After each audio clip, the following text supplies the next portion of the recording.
Okay, તો આગળનો topic છે કમર્શિયલ બેંક્સ. કમર્શિયલ બેંક એટલે કે વાણિજ્ય બેંકો. કોમર્સનો મતલબ શું થાય? કોમર્સનો મતલબ થાય વેપાર, વાણિજ્ય. તો વેપારને લગતી જે બેંકો હોય એની અંદર આપણે પ્રાઇવેટ સેક્ટરની બેંક જોઈએ. પ્રાઇવેટ સેક્ટરની કમર્શિયલ બેંકની અંદર કઈ પ્રાઇવેટ સેક્ટરની બેંક જોઈએ. તો કે while the nationalisation of bank was done with the lofty objective. જ્યારે નેશનલાઇઝેશન થયું હતું, બેંકોનું રાષ્ટ્રીયકરણ 2 વાર થયેલું છે અત્યાર સુધીમાં, તો એનો ઓબ્જેક્ટિવ ઉદ્દેશ્ય અલગ અલગ હતો. But politicisation in public sector banks created new set of problem. પરંતુ તેમ છતાં પણ બેંકની અંદર જે છે પોલિટિસાઇઝેશન થતું હતું. પોલિટિસાઇઝેશન એટલે રાજનીતિકરણ. બેંકની અંદર કામ કરવાવાળા જે કર્મચારી હોય, બોર્ડ ઓફ ડિરેક્ટરના જે બધા અધિકારીઓ હોય, એ બધા સરકારની મરજીથી જે છે એ નિયુક્ત થતા હતા. એટલે તેમ છતાં પણ ઘણા બધા પ્રોબ્લેમ, નવા પ્રકારના પ્રોબ્લેમ થતા હતા. Government administered loan interest rates for populism, low profitability. જેમ કે કયા કયા પ્રોબ્લેમ હતા એ સમયે સરકારી બેંકોની અંદર એ જોઈએ. તો સરકાર શું કરતી હતી? સરકાર ઘણી બધી વાર પોપ્યુલર થવા માટે જે છે ઓછા વ્યાજદરોવાળી લોન જે છે એ આપી દેતી હતી. આના કારણે પબ્લિક સેક્ટર બેંક, સરકારી બેંકોને જે છે એ પ્રોફિટ થતો નહોતો. પછી બીજું, એનપીએ જે છે એ રિકવર થતા નહોતા. પોલિટિકલ ઇન્ટરફેરન્સના કારણે રાજનીતિક લોકો જે છે એ રાજનીતિ કરવા લાગતા હતા. એના કારણે એનપીએ ક્લિયર થતા ન હતા. લીગલ લૂપહોલ, કાયદાકીય બાબતોની અંદર અમુક જે ખામીઓ હતી એ બધાની અંદરથી પૈસા જે છે વસૂલાતા નહોતા. અંદર લૂપહોલ રહેલા હતા. એમ્પ્લોઈઝ યુનિયન્સ હેમ્પરિંગ એની ઇનોવેટિવ ઓર કસ્ટમર રિસ્પોન્સિવનેસ. જે એમ્પ્લોયી, જે કર્મચારીઓના જે સંગઠનો હતા, જ્યારે કોઈ બેંકની અંદર અથવા કોઈ બાબતની અંદર કોઈ નવું ઇનોવેટિવ આઈડિયા લાવવામાં આવે અથવા કસ્ટમર રિસ્પોન્સિવનેસની બાબત આવે તો આ બધા લોકો વારંવાર એનો વિરોધ કરતા હતા કે ના, અને મતલબ કે એમની મરજી ચલાવવાનું એવું બધું કામ કરતા હતા. પછી બીજી વાત કરીએ કે 1991ની અંદર આપણે બીઓપીનો ક્રાઇસિસ આવી ગયો હતો, બેલેન્સ ઓફ પેમેન્ટનો ક્રાઇસિસ. બેલેન્સ ઓફ પેમેન્ટનો ક્રાઇસિસનો મતલબ શું? મતલબ કે આપણી પાસે જે છે એ વિદેશી મુદ્રા ફોરેક્સ જે છે એ બચેલું ન હતું. ફોરેક્સનો બચેલું એનાથી શું થાય કે આપણે વિદેશમાંથી કંઈ વસ્તુ ન મંગાવી શકીએ. તો આપણે તો ક્રૂડ ઓઇલ બહારથી જ મંગાવીએ છીએ. તો આપણે ક્રૂડ ઓઇલ બહારથી મંગાવી શકીએ એવી પરિસ્થિતિ હતી નહીં. આપણે થોડાક દિવસનું ક્રૂડ ઓઇલ મંગાવી શકીએ એવી જ પરિસ્થિતિ હતી.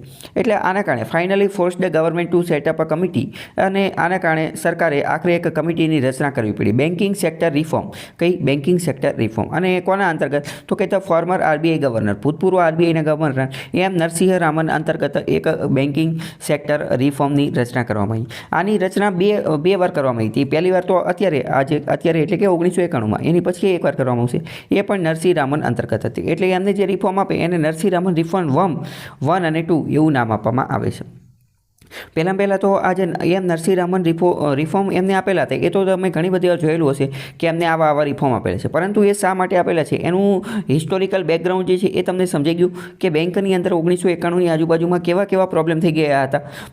પબ્લિક સેક્ટર બેંક, સરકારી બેંકમાં કેવા પ્રોબ્લેમ હતા? તો કે આ પોલિટિસાઇઝેશનનો, એનપીએનો પ્રોબ્લેમ હતો, એડમિનિસ્ટ્રેશનની અંદર પ્રોબ્લેમ હતો, ઇનોવેટિવ સોલ્યુશન લાવે તો જે એમ્પ્લોય યુનિયન જે છે એ એને ચાલવા દેતા ન હતા, બેલેન્સ ઓફ પેમેન્ટનો પ્રોબ્લેમ હતો. આવા બધા પ્રોબ્લેમ હતા. આટલો આ જે બેકગ્રાઉન્ડ જે છે એ ખ્યાલ આવ્યું પહેલાં તમને?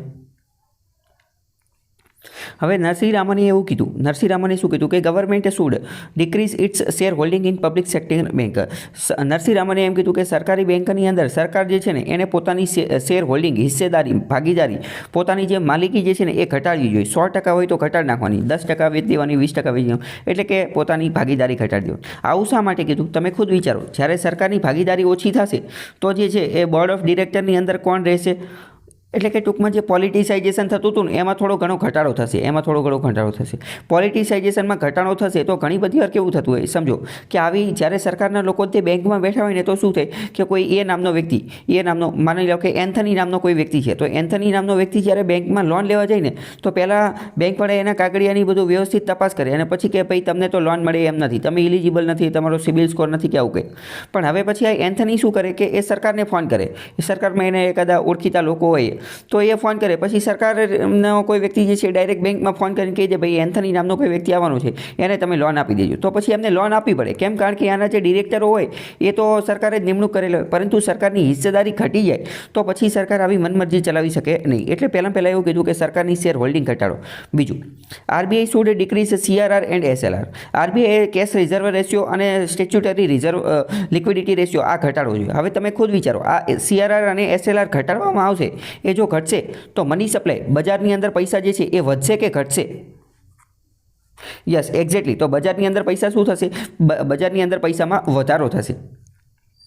તો એમને એ કીધું. પછી government should not dictate interest rates to the bank. સરકારે જે છે એ બેંકોના વ્યાજદર જે છે એ નક્કી ન કરવા જોઈએ. Liberalise the branch expansion policy. અને બીજું એ કે ઘણી બધી વાર સરકાર જે છે ને એ બેંકોને દબાણ કરતી હતી કે તમે વધુ અને વધુ બ્રાન્ચ જે છે, વધુ અને વધુ શાખા એ ગામડાની અંદર ખોલો, ગ્રામ્ય વિસ્તારની અંદર. તો નરસિંહ રામને એવું કીધું કે સરકારે બેંકોને કહેવું ન જોઈએ કે તમે જે છે એ બ્રાન્ચ ક્યાં ઓપન કરો ને ક્યાં ઓપન ન કરો. એટલે કે આજે બ્રાન્ચ એક્સપાન્શન પોલિસી જે છે એને લિબરલાઇઝ કરવી જોઈએ, એને ઉદાર રાખી દેવી જોઈએ. બેંક ખુદ નક્કી કરશે કે ભાઈ એમને શું કરવું અને શું ન કરવું એ. પછી allow entry of new private banks as new foreign banks. નવી ફોરેન બેંક તરીકે અને નવી ખાનગી બેંકો જે છે એને તમે આવકારો, એને જે છે એ અનુમતિ આપો, એને પરમિશન જે છે આપી દો. તો એના અંતર્ગત જ આપણે જોઈએ તો નીચેની બેંકો જે છે એ તૈયાર થઈ. એ તમે એકવાર જોઈ લેજો કઈ બેંકો તૈયાર થઈ. આ બધી કઈ બેંકો હતી? તો આ બધી પ્રાઇવેટ બેંકો હતી અથવા ફોરેન બેંકો હતી, પ્રાઇવેટ બેંકો. Above bank are also known as new generation private bank. આને ન્યૂ જનરેશન પ્રાઇવેટ બેંક જે છે એ પણ કહેવામાં આવે છે, નવી પેઢીની પ્રાઇવેટ બેંક. એટલે કે આ બધી બેંકને એક રીતે જે કમર્શિયલ બેંક જે છે એ પણ કહેતા હતા. હવે આગળ બીજી વાત કરીએ તો આગળનો બીજો એક ટોપિક છે. બીજો ટોપિક એવો છે કે on tap licence to open a private sector bank. A private entity can open bank only after getting license from RBI under Banking Regulation Act 1949. 1949નો જે બેન્કિંગ રેગ્યુલેશન એક્ટ એ એવું કહે છે કે જો કોઈ પણ એ બેંક ખોલવી છે, પ્રાઇવેટ જે ખાનગી ખેલાડી જે છે, ખાનગી સંસ્થા એણે જો બેંક ખોલવી છે તો પહેલાં આરબીઆઈ પાસેથી લાઇસન્સ લેવું પડશે. પ્રિવિયસલી ભૂતકાળમાં one had to wait till RBI invite applications. ભૂતકાળમાં એવી વસ્તુ હતી કે જ્યારે આરબીઆઈ જે છે એ ભરતી બહાર પાડે, એપ્લિકેશન બહાર પાડે ત્યારે તે એની અંદર ફોર્મ ભરી શકતા હતા. બટ ઇન ધ આજે 2016 પછી શું થયું? 2016 પછી આરબીઆઈ એક નવી સુવિધા ચાલુ કરી, on tap licensing. On tap લાઇસન્સિંગનો મતલબ શું? એનો મતલબ એમ થાય કે જ્યારે પણ કર્મચારી અથવા જ્યારે પણ પ્રાઇવેટ એન્ટિટી, પ્રાઇવેટ સંસ્થાને એવું લાગે કે મારે બેંક ખોલવી છે તો એ આરબીઆઈની અંદર એપ્લિકેશન જે છે એ કરી દે અને આરબીઆઈ એને ચેક કરે અને આરબીઆઈને જો સારું લાગે તો એને લાઇસન્સ જે છે ગ્રાન્ટ આપી દે. ઓન ટેપ લાઇસન્સિંગ એટલે કેવી વસ્તુ? તો આપણે જે ડ્રાઇવિંગ લાઇસન્સ કઢાવીએ ને, ડ્રાઇવિંગ લાઇસન્સ આપણે જ્યારે કઢાવવું હોય ત્યારે કઢાવી શકીએ. જ્યારે જીપીએસસી યુપીએસસીની પરીક્ષા એ ભાઈ ઓન ટેપ લાઇસન્સિંગનો કે એ તો એવડે જ્યારે એપ્લિકેશન બહાર પડે ને ત્યારે જ આપણે ભરી શકીએ. આની અંદરની બે વસ્તુ આપેલી છે જોઈએ. It is a resident Indian individual. આ લાઇસન્સ લેવા માટે, પ્રાઇવેટ લાઇસન્સ લેવા માટે કઈ વસ્તુ હોવી જોઈએ? તો કે રેસિડેન્ટ ઇન્ડિયન ઇન્ડિવિજ્યુઅલ, ભારતીય વ્યક્તિ હોવો જોઈએ અને ભારતનો રહેવાસી હોવો જોઈએ. ભારતનો રેસિડેન્ટ એટલે કે રહેવાસી. નાગરિકનું કીધું નથી. એનબીએફસી ઓર પ્રાઇવેટ કંપની, કાં તો ઇન્ડિવિજ્યુઅલ જે તે વ્યક્તિ હોવો જોઈએ, એનબીએફસી હોવી જોઈએ અથવા પ્રાઇવેટ કંપની હોવી જોઈએ with minimum 10 years of experience in banking finance sector and minimum 500 કરોડનું કેપિટલ. 500 કરોડનું કેપિટલ હોવું જોઈએ અથવા અને 10 વર્ષનો અનુભવ હોવો જોઈએ બેન્કિંગ ફાઇનાન્શિયલ સેક્ટરની અંદર. પછી proposed bank will be controlled by Indians and willing to open 25% branches in unbanked rural areas.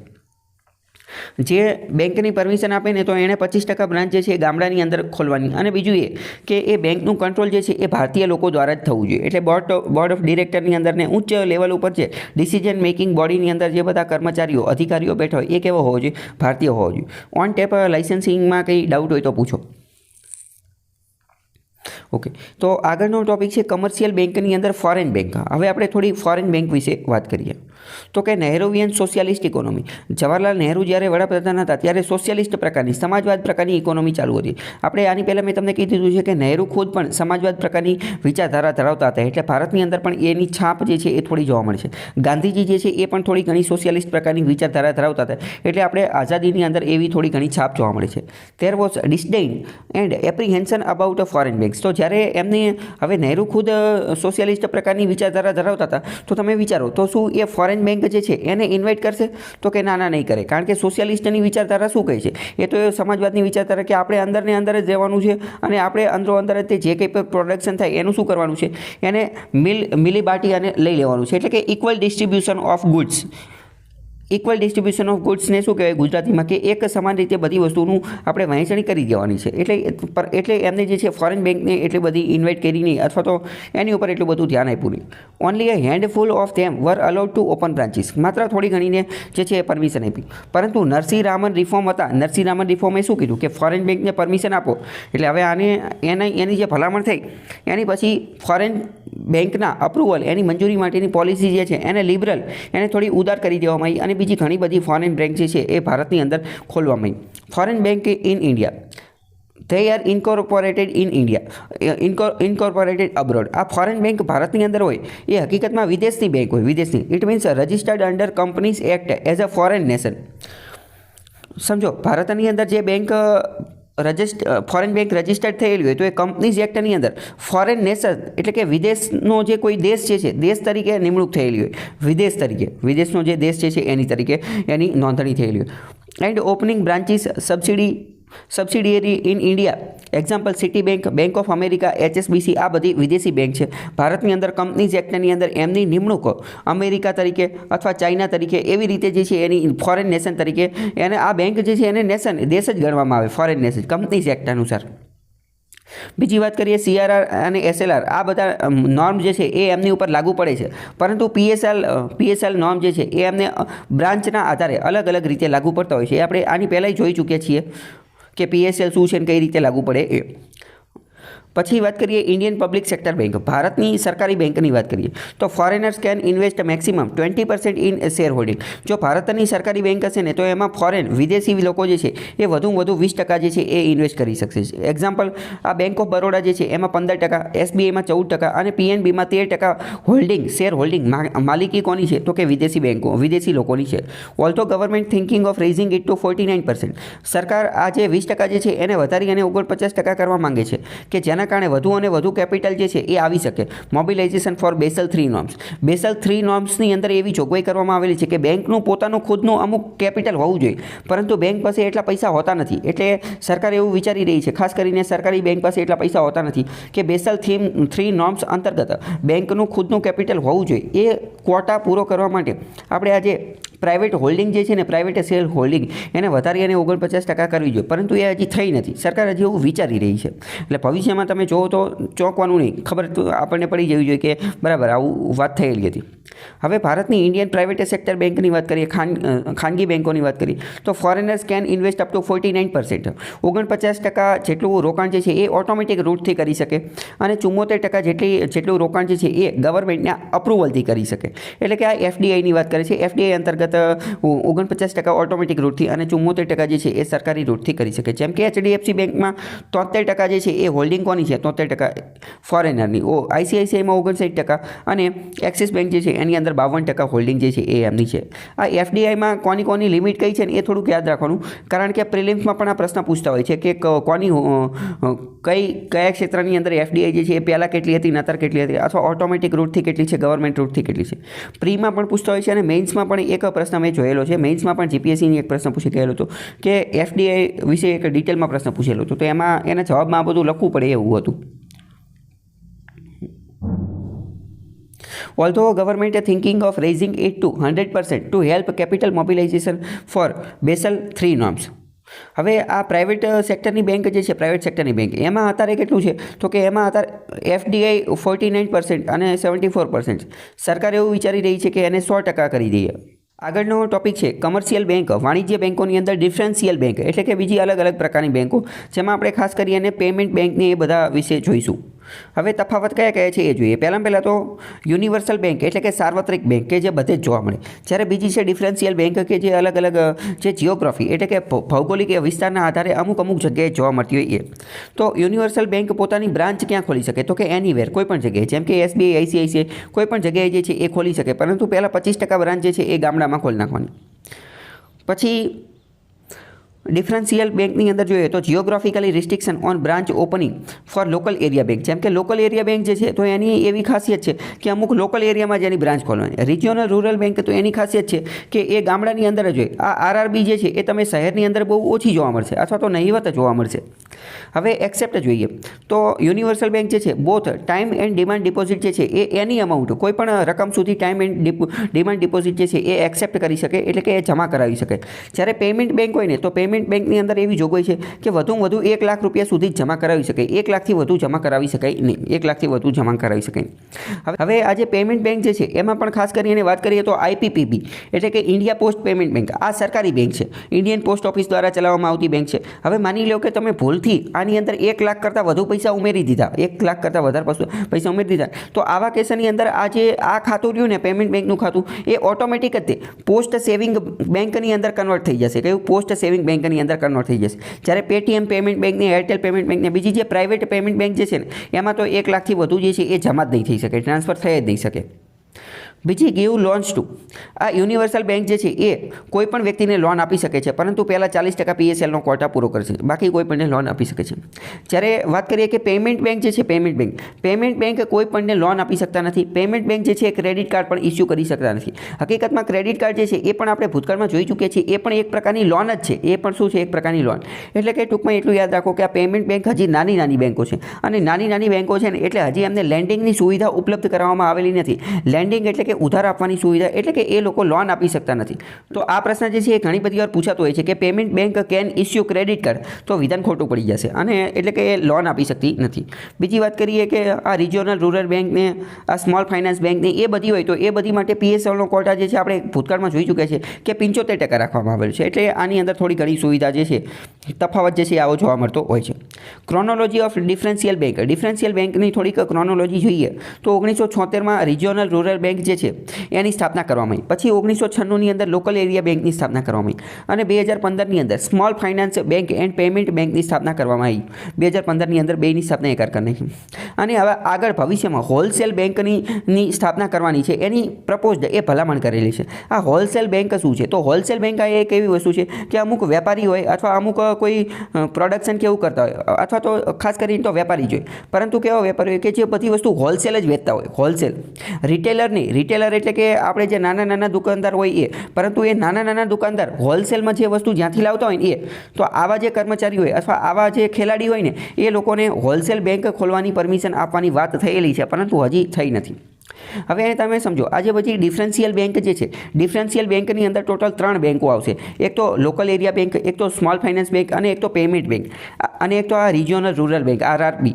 આ બધી બેંકો કેવી છે? આ બધી ડિફરન્શિયલ બેંક એટલે કે એવી બેંકો છે કે જે અલગ પ્રકારના ઉદ્દેશ્ય માટે, એનો ચોક્કસ હેતુ છે, એ બધાનો હેતુ જે છે એ અલગ પ્રકારનો છે. બાકી જે બધી નોર્મલ બેંક, યુનિવર્સલ બેંક જે છે એનો તો ત્યાં તો બધું જ થઈ શકે. બાકી આ બેંકો જે છે જે ચોક્કસ હેતુ માટે બનેલી છે. આ સ્મોલ ફાઇનાન્સ બેંકની અંદર જે હવે આપણે કમર્શિયલ બેંકની અંદર ડિફરન્શિયલ બેંક જોઈ રહ્યા છીએ, અને એમાં આપણે RRB અને LAB, રિજિયોનલ રૂરલ બેંક અને લોકલ એરિયા બેંક, આ બંને વચ્ચેનો તફાવત જોઈએ. તો 1970ની અંદર ફાઇનાન્શિયલ ઇન્ક્લુઝન વધારવા માટે નરસિંહ રામન કમિટી હતી, એણે એવી ભલામણ કરી કે રિજિયોનલ રૂરલ બેંકની સ્થાપના કરો. જ્યારે અહીંયા વાત કરીએ તો 1996ના બજેટની અંદર નાણામંત્રી મનમોહન સિંઘે એવી જાહેરાત કરી કે આપણે લોકલ એરિયા બેંક જે છે એની સ્થાપના કરીએ. બીજું કે રિજિયોનલ રૂરલ બેંક જે છે એ set up under the provision of the RRB act 1976 અંતર્ગત બનાવવામાં આવેલી. એટલે કે આ શું છે? આ એક રીતની સ્ટેચ્યુટરી બોડી છે. 2015માં એનો સુધારો કર્યો, અને વોટિંગ પાવર યુનિયન, સ્ટેટ અને સ્પોન્સર્ડ બેંક એમ કરી એને 51%નો રાખવામાં આવ્યો. બરાબર, એનો પાવર કેટલો? એટલે કે રિજિયોનલ રૂરલ બેંક એક એવી બેંક છે કે જેમાં કેન્દ્રનો પણ હિસ્સો હોય, જે તે રાજ્ય સરકારનો પણ હિસ્સો હોય, અને એને બીજી એકાદી બેંકે સ્પોન્સર પણ કરેલી હોય, જેમ કે SBI અથવા HDFC એવી કોઈ. જ્યારે આ LABની અંદર, લોકલ એરિયા બેંકની અંદર જોઈએ તો unlike RRBs, they are not set up by union or state government or by any special act or parliament. આ LAB જે છે એ પહેલાં તો સ્ટેચ્યુટરી બોડી નથી. કેન્દ્ર સરકાર, રાજ્ય સરકાર એને કોઈ કાયદા દ્વારા પસાર કરતી નથી, બટ બાય પ્રાઇવેટ એન્ટિટીઝ. પરંતુ LAB જે છે એ પ્રાઇવેટ એન્ટિટી દ્વારા, એટલે કે ખાનગી ખેલાડી દ્વારા, જે પ્રાઇવેટ સંસ્થા હોય એના દ્વારા જે છે એ બનાવવામાં આવે છે. કઈ રીતે? તો કે એપ્લાઇંગ ટુ ધ RBI પાસે અરજી કરવાની, RBI એને મંજૂર કરે તો એને લોકલ એરિયા બેંક ખોલવાની પરમિશન મળી જાય. કોના અંતર્ગત? બેન્કિંગ રેગ્યુલેશન એક્ટ અંતર્ગત. ઉદાહરણ જોઈએ રિજિયોનલ રૂરલ બેંકના, તો ઉત્તર બિહાર ગ્રામીણ બેંક, જેની સ્પોન્સર બેંક કોણ છે? તો કે સેન્ટ્રલ બેંક ઓફ ઇન્ડિયા. જ્યારે આનું ઉદાહરણ જે છે એમાં કઈ રીતે આનું ઉદાહરણ આપેલું નથી, તમે કીધું એવી રીતે કાલુપુર બેંક ને એવી બધી. Present in maximum 3 geographical contingencies district, only 1 urban center per district. આની અંદર અમુક એવી રાખવામાં આવેલી છે કે 3 ભૌગોલિક વિસ્તાર હોય, એની અંદર 3 જિલ્લાની અંદર જે છે એનું પ્રેઝન્સ હોઈ શકે છે, અને શહેરી જિલ્લો હોય તો એની અંદર ખાલી એક જ સેન્ટર હોઈ શકે છે. RRBનું PSL 75% છે. આમનું PSL જે છે they are non scheduled banks with so while આ લોકો આજે લોકલ એરિયા બેંક જે છે એ નોન શેડ્યુલ બેંક છે. નોન શેડ્યુલ બેંકનો મતલબ શું? શેડ્યુલ બેંક એટલે કે જે બેન્કિંગ એક્ટ, RBI એક્ટના બીજા શેડ્યુલમાં આપેલી છે એ, એટલે કે આનું નામ બીજા શેડ્યુલની અંદર નથી. એટલે આપણે CRR, SLR, PSL આ બધી વસ્તુ જે છે એ લાગુ પડશે, પરંતુ એમના અલગ નિયમો છે, એના નિયમો અલગ હશે. પછી આ બાજુ જોઈએ તો their loan interest rates can't be more than prevailing lending rates. આમનો લોનનો વ્યાજદર જે છે એ લેન્ડિંગ રેટ જે છે cooperative bank in the area, cooperative બેંકનો જેટલો વ્યાજદર હોય એની કરતાં વધારે હોઈ શકે નહીં. પછી ઇનિશિયલી ફોર આ કોસ્ટલ બેંક, આંધ્રપ્રદેશ બેંક, પછી સુબનધારા લોકલ એરિયા બેંક, કોલ્હાપુરને આ અમુક ઉદાહરણ જે છે એ આપેલા છે. પછી આની અંદર વાત કરીએ કે રિજિયોનલ રૂરલ બેંક, તો એનું અલ્ટિમેટ રેગ્યુલર તો આરબીઆઈ છે, પરંતુ ઇમિડિયેટ રેગ્યુલેટર કોણ છે તો કે નાબાર્ડ. મેં તમને હમણાં જ કીધું કે આ રિજિયોનલ રૂરલ બેંકને મુખ્યત્વે એમનું હેન્ડલિંગ કોણ કરે તો આ નાબાર્ડ કરે, નાબાર્ડ. પરંતુ આખરે તો અંતિમ એનું રેગ્યુલેટર તો આરબીઆઈ જ છે. જ્યારે આ બાજુ જે વાત કરીએ લોકલ એરિયા બેંક, તો એને આરબીઆઈ રેગ્યુલેટ કરે છે. હવે આપણે કમર્શિયલ બેંકની અંદર, ડિફરન્શિયલ બેંકની અંદર સ્મોલ ફાઇનાન્સ બેંક અને પેમેન્ટ બેંક જે છે એના વિશે થોડી આપણે વાત કરીએ. આ જે પેમેન્ટ બેંક અને સ્મોલ ફાઇનાન્સ બેંક એની ભલામણ કોણે કરેલી હતી તો નચિકેત મોર કમિટી હતી, એણે એની ભલામણ કરેલી હતી 2013-14ની અંદર. આ પ્રશ્ન પૂછી ગયો છે. નચિકેત મોર કમિટી એ કોની સાથે જોડાયેલી છે તો પેમેન્ટ બેંક સાથે જોડાયેલી છે. ત્યારે ગવર્નર હતા રઘુરામ રાજન અને એમને તાત્કાલિક તે આ જે બંને વસ્તુ હતી એને અપ્રૂવ એટલે કે પરમિશન જે છે આપી દીધી. કોને તો કે સ્મોલ ફાઇનાન્સ બેંક અને જે પેમેન્ટ બેંક હતી એને. અને આ new types of bank four financial inclusion, આ નવા પ્રકારની બેંક હતી એ કોની માટે હતી તો કે ફાઇનાન્શિયલ ઇન્ક્લુઝન એટલે કે વિત્તીય સમાવેશ માટે, વધુને વધુ લોકો જે છે એ બેન્કિંગ સુવિધા સુધી પહોંચી શકે એટલે. પછી કોમ્પિટિશન, પ્રતિસ્પર્ધા માટે અને ઇનોવેશન માટે. જો નવી બેન્કો માર્કેટની અંદર આવશે તો ફાઇનાન્શિયલ ઇન્ક્લુઝન વધશે, કોમ્પિટિશન વધશે અને ઇનોવેશન વધશે. આપણે થોડુંક ઉદાહરણ દ્વારા સમજીએ. માની લો કે એક ખૂબ જ અંતરિયાળ વિસ્તારની અંદર આવેલી એક ફેક્ટરી છે, એક કારખાનું છે. હવે અહીંયા કોઈ પણ બેંક છે જ નહીં. તો આવા કેસની અંદર આજે પેમેન્ટ બેંક જે છે, પેમેન્ટ બેંકવાળા વ્યક્તિ અહીંયા જઈ અને બધા કર્મચારીઓનું, બધા કારખાનાની અંદર, કંપનીની અંદર કામ કરવાવાળા લોકો બધાનું જે છે એ ખાતું ખોલી નાખે તો એમને તો ઘણું સારું કામ થઈ જાય. કારણ કે એ ખાતાના માધ્યમથી પોતાના પરિવારને પૈસા મોકલી દે. એટલે શું થશે, પહેલાં તો ફાઇનાન્શિયલ ઇન્ક્લુઝન થઈ ગયું. બીજું, આ જે નવી પેમેન્ટ બેંક જે છે એ ટેકનોલોજી બેઝડ અને ડિજિટલ બેઝડ છે. એમની પાસે નવી ટેકનોલોજી છે. એટલે શું થશે, કોમ્પિટિશન થશે. જે બીજી બેંકો જે છે એને પણ એવું લાગશે કે આપણે પણ આ પ્રકારની સુવિધા જે છે એ આપીએ. જેમ કે આપણે વાત કરીએ તો જ્યારથી આ જે પેમેન્ટ બેંકને આ બધાનો દબદબો થયો છે ને, તો ત્યારથી બધી જ બેંકોએ પોતાનું એપ્લિકેશન જે છે એને થોડુંક વ્યવસ્થિત અપડેટ કરી દીધું છે. પોતાના બેંકનું એપ્લિકેશન જે છે એમાં યુપીઆઈ બેઝડ સુવિધા એ બધું આપવાનું કોશિશ કરી દીધું છે. જેમ કે એયુ નામની બેંક જે છે ને, એયુ ફાઇનાન્સ બેંક તો એટલી જોરદાર છે ને કે એ પોતાનું આખું એકાઉન્ટ જે છે ને એ ડિજિટલ એકાઉન્ટ ઓપન કરવાની સુવિધા આપે છે. બધી વસ્તુ ડિજિટલ જ થઈ જાય. જે કેવાયસી જે છે એ પણ ડિજિટલ થઈ જાય. કેવાયસી પણ ડિજિટલ વિડીયો કોલના માધ્યમથી થઈ જાય. તો આ શું થયું, કોમ્પિટિશન થયું અને નવું ઇનોવેશન પણ થઈ ગયું. કારણ કે બેંકો જે છે એ ટેકનોલોજીના માધ્યમથી નવા જે રસ્તા જે છે લાવી શકે છે ખાતું ખોલવા માટેના અને બેંકને ઓપરેટ કરવા માટેના.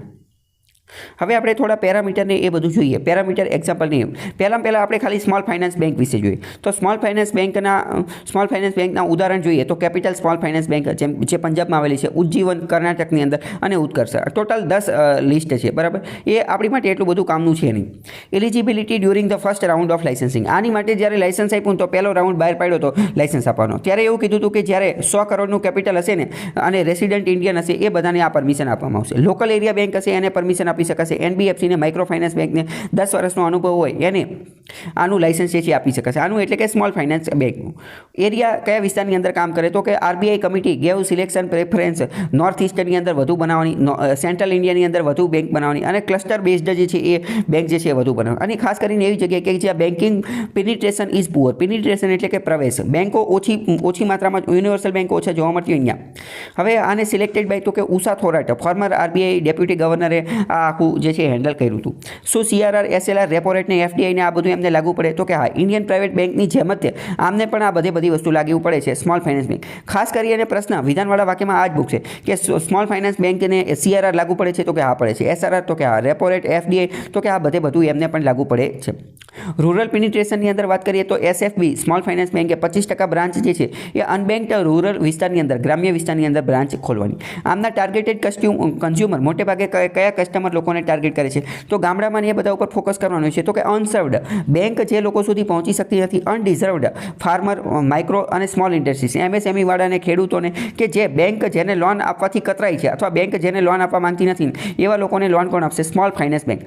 સ્મોલ ફાઇનાન્સ નામ ઉપરથી ખબર પડી જાય કે સ્મોલ ફાઇનાન્સ એટલે કે નાની લોન લેવાની હોય. નાની લોન 1 લાખની, 2 લાખની આવી લોન જનરલી જે છે એ અનસિક્યોર્ડ લોન હોય. અનસિક્યોર્ડ લોન મતલબ કે ફોર એક્ઝામ્પલ સમજો કે તમારે 1 લાખની લોન લેવાની છે. હવે તમે અને SBI પાસે જાઓ તો એવડે એમ કહે કે કંઈક કોલેટરલ મૂકો. હવે ભાઈ 1 લાખ હાટું શું કોલેટરલ મૂકે, અને 1 લાખ હાટું કોલેટરલ મૂકવા જેવી કોઈ વસ્તુ હોય તો એ વસ્તુ વેચીને તે પૈસાનો જુગાડ ન કરી નાખે, તો ભાઈ કોલેટરલ શું મૂકવા આવે. એટલે પછી એ લોકો આ સ્મોલ ફાઇનાન્સ બેંક હોય એની પાસે જતા હોય. શું આ લોકો ડિપોઝિટ એક્સેપ્ટ કરી શકે, તો કે યસ, વિધાઉટ એની રિસ્ટ્રિક્શન. સ્મોલ ફાઇનાન્સ બેંક કોઈપણ પ્રકારની લિમિટ વગર, કોઈપણ પ્રકારના પ્રતિબંધ વગર ડિપોઝિટ જે છે એ એક્સેપ્ટ કરી શકે. NBFC જે છે ને, NBFC એ ડિપોઝિટ નો એક્સેપ્ટ કરી શકે. નોન બેન્કિંગ ફાઇનાન્શિયલ કંપનીઝ, એ આપણે આગળ જોઈશું કે આ શું છે, પરંતુ એ ડિપોઝિટ એક્સેપ્ટ ન કરી શકે, વિધાનમાં પૂછાતું હોય છે એટલે. ડેબિટ કાર્ડ અને ક્રેડિટ કાર્ડ બંને જે છે એ સ્મોલ ફાઇનાન્સ બેંક જે છે એ ઇસ્યુ કરી શકે છે. સ્મોલ ફાઇનાન્સ બેંક આવીને તો મેં તમને કીધું કે AU સ્મોલ ફાઇનાન્સ બેંક, એનું ઉદાહરણ યાદ રાખો, AU સ્મોલ ફાઇનાન્સ બેંક. કારણ કે AU સ્મોલ ફાઇનાન્સ બેંક જે છે એનું જે મેનેજમેન્ટ જે છે એ ખૂબ જ સારું છે. મેં તમને કીધું કેટલું સારું છે, તો કે વિડીયો કોન્ફરન્સથી KYC થઈ અને તાત્કાલિક ખાતું ખોલી જાય, અને ડિજિટલ એકાઉન્ટ ખોલવું હોય એ પણ ઓટોમેટિક જે છે ખોલી જાય. અને એમનું જે સિસ્ટમ જે છે કે કોઈ પણ ટ્રાન્ઝેક્શન થાય તો મેઇલ આવી જાય, દર મહિને જે છે એ સ્ટેટમેન્ટનું મેઇલ આવી જાય. એ એમની સુવિધા થોડી ઘણી સારી છે, ઇનોવેટિવ છે. બીજી બધી બેંકોએ પણ એમની પાસેથી શીખવું જોઈએ. તો AU બેંકનું એક્ઝામ્પલ જે છે એ પણ તમે યાદ રાખી શકો છો, ક્યાંક લખવું હોય તો લખી પણ શકો છો.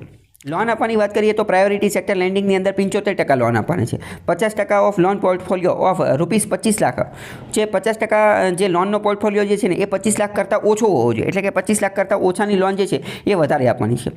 ઇવોલ્વ કઈ રીતે થઈ, તો yes, after 5 years can become universal commercial bank. આ જે સ્મોલ ફાઇનાન્સ બેંક જે છે, સ્મોલ ફાઇનાન્સ બેંક, એનો 5 વર્ષનો અનુભવ પૂરો થઈ જાય, 5 વર્ષ સુધી એ સ્મોલ ફાઇનાન્સ બેંક તરીકે રહી જાય ને પછી એ યુનિવર્સલ કમર્શિયલ બેંક જે છે એ બની શકે છે. હવે આપણે મોટી બેંક બની શકે છે. હવે આપણે પેમેન્ટ બેંકની વાત કરીએ તો પેમેન્ટ બેંકની અંદર અત્યારે 6 જેટલી પેમેન્ટ બેંક જોવા મળે છે. એક તો Airtel payment bank, India Post payment bank કે જે સરકારી છે, એક જ સરકારી છે, બાકી બધી પ્રાઇવેટ છે. ફીનો પેમેન્ટ બેંક, પછી Paytm payment bank, Jio payment bank અને NSDL payment bank. Total 11 select કરવામાં આવેલી હતી, પરંતુ આદિત્ય બિરલાવાળી જે બેંક જે હતી ને એ બંધ કરી દીધી છે. એટલે અને બીજી અમુક બેંક હતી ને એ વિથડ્રો થઈ ગઈ અને ના પાડી દીધી, ના હવે અમારે આ બેંક બનવું નથી. આમની માટેની ક્રાઇટેરિયા શું છે એલિજિબિલિટી, તો કે મિનિમમ ઓછામાં ઓછું 100 કરોડનું કેપિટલ હોવું જોઈએ. આમાં પણ 100 કરોડનું કેપિટલ હતું. પછી રેસિડન્ટ ઇન્ડિયન હોવો જોઈએ, NBFC હોવી જોઈએ. PPI એટલે કે આપણે પહેલાં જ જોઈ ચૂક્યા છીએ, prepaid wallet instrument, prepaid instrument જે બધા વોલેટવાળા હતા, પેટીએમ ને એમેઝોન ને આ બધા. પછી મોબાઈલ ટેલિફોન કંપની પણ આની માટે એલિજિબલ હતી. સુપર માર્કેટ ચેઇન જેમ કે જીઓ ને, ડીમાર્ટ ને આ બધા જે છે એ બધા પણ ખોલી શકે, પણ ડીમાર્ટવાળાએ ખોલ્યું નથી. પછી કોઓપરેટિવ સંસ્થા હોય, કંપની હોય કે કંટ્રોલ્ડ બાય રેસિડેન્ટ ઇન્ડિયા, એ બધા કરી શકે. પેમેન્ટ બેંકનો એરિયા જે છે એ કોઈ પણ જગ્યાએ હોઈ શકે. કેમ? કારણ કે એનું તો મોટા ભાગનું કામ જે છે એ ઓનલાઈન જ હોય છે. એટલે એનો એરિયા વિસ્તાર કેવો હશે, એનીવેર, એમને જ્યાં સારું લાગે એમ. એની સિલેક્ટ કોણે કરી તો નચિકેત મોરે એની સિલેક્શન કરેલું હતું. આમને વાત કરીએ તો શું CRR ને SLR જાળવવાનું હોય, તો કે same as the private bank જેટલો જાળવવાનો હોય, પરંતુ SLRની અંદર થોડી ઘણી છૂટછાટ એમને આપવામાં આવેલી છે. રૂરલ પેનિટ્રેશનની અંદર વાત કરીએ તો no need but 25% access points must be in rural areas. આની અંદર કોઈ એવી જરૂર નથી, પરંતુ 25% એમનો એક્સેસ પોઈન્ટ જે છે એ ગ્રામ્ય વિસ્તારની અંદર હોવો જોઈએ, જેમ કે બિઝનેસ કોરિસ્પોન્ડન્સ અને કિરાના સ્ટોર. તમે ઘણી બધી વાર જોયેલું હશે કે આ જે પેટીએમના ને એ બધાની પેટીએમ જે છે તો એનું જે ઓલું બોર્ડ જે છે, બોર્ડ એ લારીવાળાને એ બધા રીતે ધરાવતા હોય છે, અથવા ગામડાની અંદર ને એ બધા ધરાવતા હોય છે. કેમ? કારણ કે 25% એમનો એક્સેસ પોઈન્ટ જે છે ને એ અહીંયા હોવો જોઈએ. એટલે એ બધી નાની દુકાનોમાં જોવા મળતું છે. અને બીજું તો એ પણ કે પેટીએમ જે છે ને એ પેટીએમને આ જે ફોનપે આ બધી કેવી છે, તો કે આ બધી પ્રાઇવેટ બેંક છે. એટલે એમને શું લાગે કે અમારે તો વધુને વધુ કસ્ટમર જે છે એને આકર્ષિત કરવાના છે, એટલે એ લોકો માર્કેટિંગ કરવા માટે જે છે એ રાખતા હોય છે, ગામડામાં પણ બધા લોકોને પહોંચાડી દેતા હોય છે. એ લોકો બિઝનેસ કોરિસ્પોન્ડન્સ રાખતા હોય, BC. આ બિઝનેસ કોરિસ્પોન્ડન્સ શું છે, એટલે કે એમને એક પ્રકારનો એજન્ટ બનાવી દીધો હોય. એ એજન્ટને બધું કામ આપી દીધેલું હોય કે તમારે જઈને ખાતા ખોલવાના, પેમેન્ટ બેંકની અંદર એકાઉન્ટ ખોલી દેવાનું, પહેલું કામ તો એ. બીજું એ ખાતું બંધ કરવું હોય તો બંધ કરી દેવાનું, પૈસા ઉપાડવા હોય તો ઉપાડવામાં મદદ કરવાની, પૈસા જમા કરવા હોય તો જમા કરવામાં મદદ કરવાની. તો આ જે કામ જે છે એ BC કરે. આપણે હમણાં એક ઉદાહરણ જોયું કે માની લો કે કોઈ એક બહુ મોટું કારખાનું છે, ફેક્ટરી છે, કંપની છે, ઘણા બધા કર્મચારીઓ એક અંદર કામ કરે છે, પરંતુ આ બધા કર્મચારીઓને બહાર નીકળવાનું જોતું નથી, અથવા તો બહાર નીકળે ત્યારે તો બેંક જે છે એ બંધ થઈ ગઈ હોય છે, બરાબર. આખો દિવસ અંદરને અંદર રહેવાનું. અને માની લો કે ગામડામાં છે, અહીંયા જે છે એ ખાતું છે, અહીંયા કે બેંકની બ્રાન્ચ છે, તો આવા કેસની અંદર પેમેન્ટ બેંકવાળો જે બિઝનેસ કોરિસ્પોન્ડન્સ જે છે એ ખુદ જ તે બેંક એ આ કારખાનાની અંદર આવી જાય, ફેક્ટરીની અંદર આવી જાય અને બધા જ વ્યક્તિઓના ખાતા ખોલી નાખે. બધા વ્યક્તિઓના ખાતા, અને બધા વ્યક્તિઓ પાસેથી પૈસા ઉઘરાઈ લે અને પૈસા જે છે એના ખાતામાં જમા કરી દે અને એમને જ્યાં મોકલવા છે ત્યાં મોકલી દે. તો પેમેન્ટ બેંક આવી રીતે જે છે એ ઇનોવેટિવ તરીકેથી સારું એવું કાર્ય કરી શકે છે. ઘણી બધી જગ્યાએ આવું થતું જ હોય છે ઓલરેડી. પછી પેમેન્ટ બેંકની અંદર વાત કરીએ તો એનઆરઆઈ ડિપોઝિટ જે છે એ આની અંદર લાગુ પડી શકાતી નથી. ફિક્સ્ડ ડિપોઝિટ એફડી જે છે રિકરિંગ ડિપોઝિટ એ પણ આની અંદર એની જોગવાઈ આમાં કરવામાં આવેલી નથી. Can accept only demand deposit, જે માત્ર અને માત્ર ડિમાન્ડ ડિપોઝિટ જે છે એ જ રાખી શકાય અને એ પણ મેક્સિમમ ₹1,00,000 પર કસ્ટમર. ડેબિટ કાર્ડ ઇસ્યુ કરી શકે છે પરંતુ ક્રેડિટ કાર્ડ ઇસ્યુ કરી શકતા નથી. કેમ? કારણ કે લોન આપી શકતા નથી. એટલે પેમેન્ટ બેંકની સૌથી મોટું જે નુકસાન હોય તો એ કયું છે કે લોન આપી શકતા નથી, ક્રેડિટ કાર્ડ આપી શકતા નથી. Can't loan so no PSL, loan જ નથી આપી શકતા તો પ્રાયોરિટી સેક્ટર લેન્ડિંગ એ તો આવે જ નહીં. પ્રાયોરિટી સેક્ટર લેન્ડિંગ એ હોતું નથી. They are required to invest all deposit in GSEC.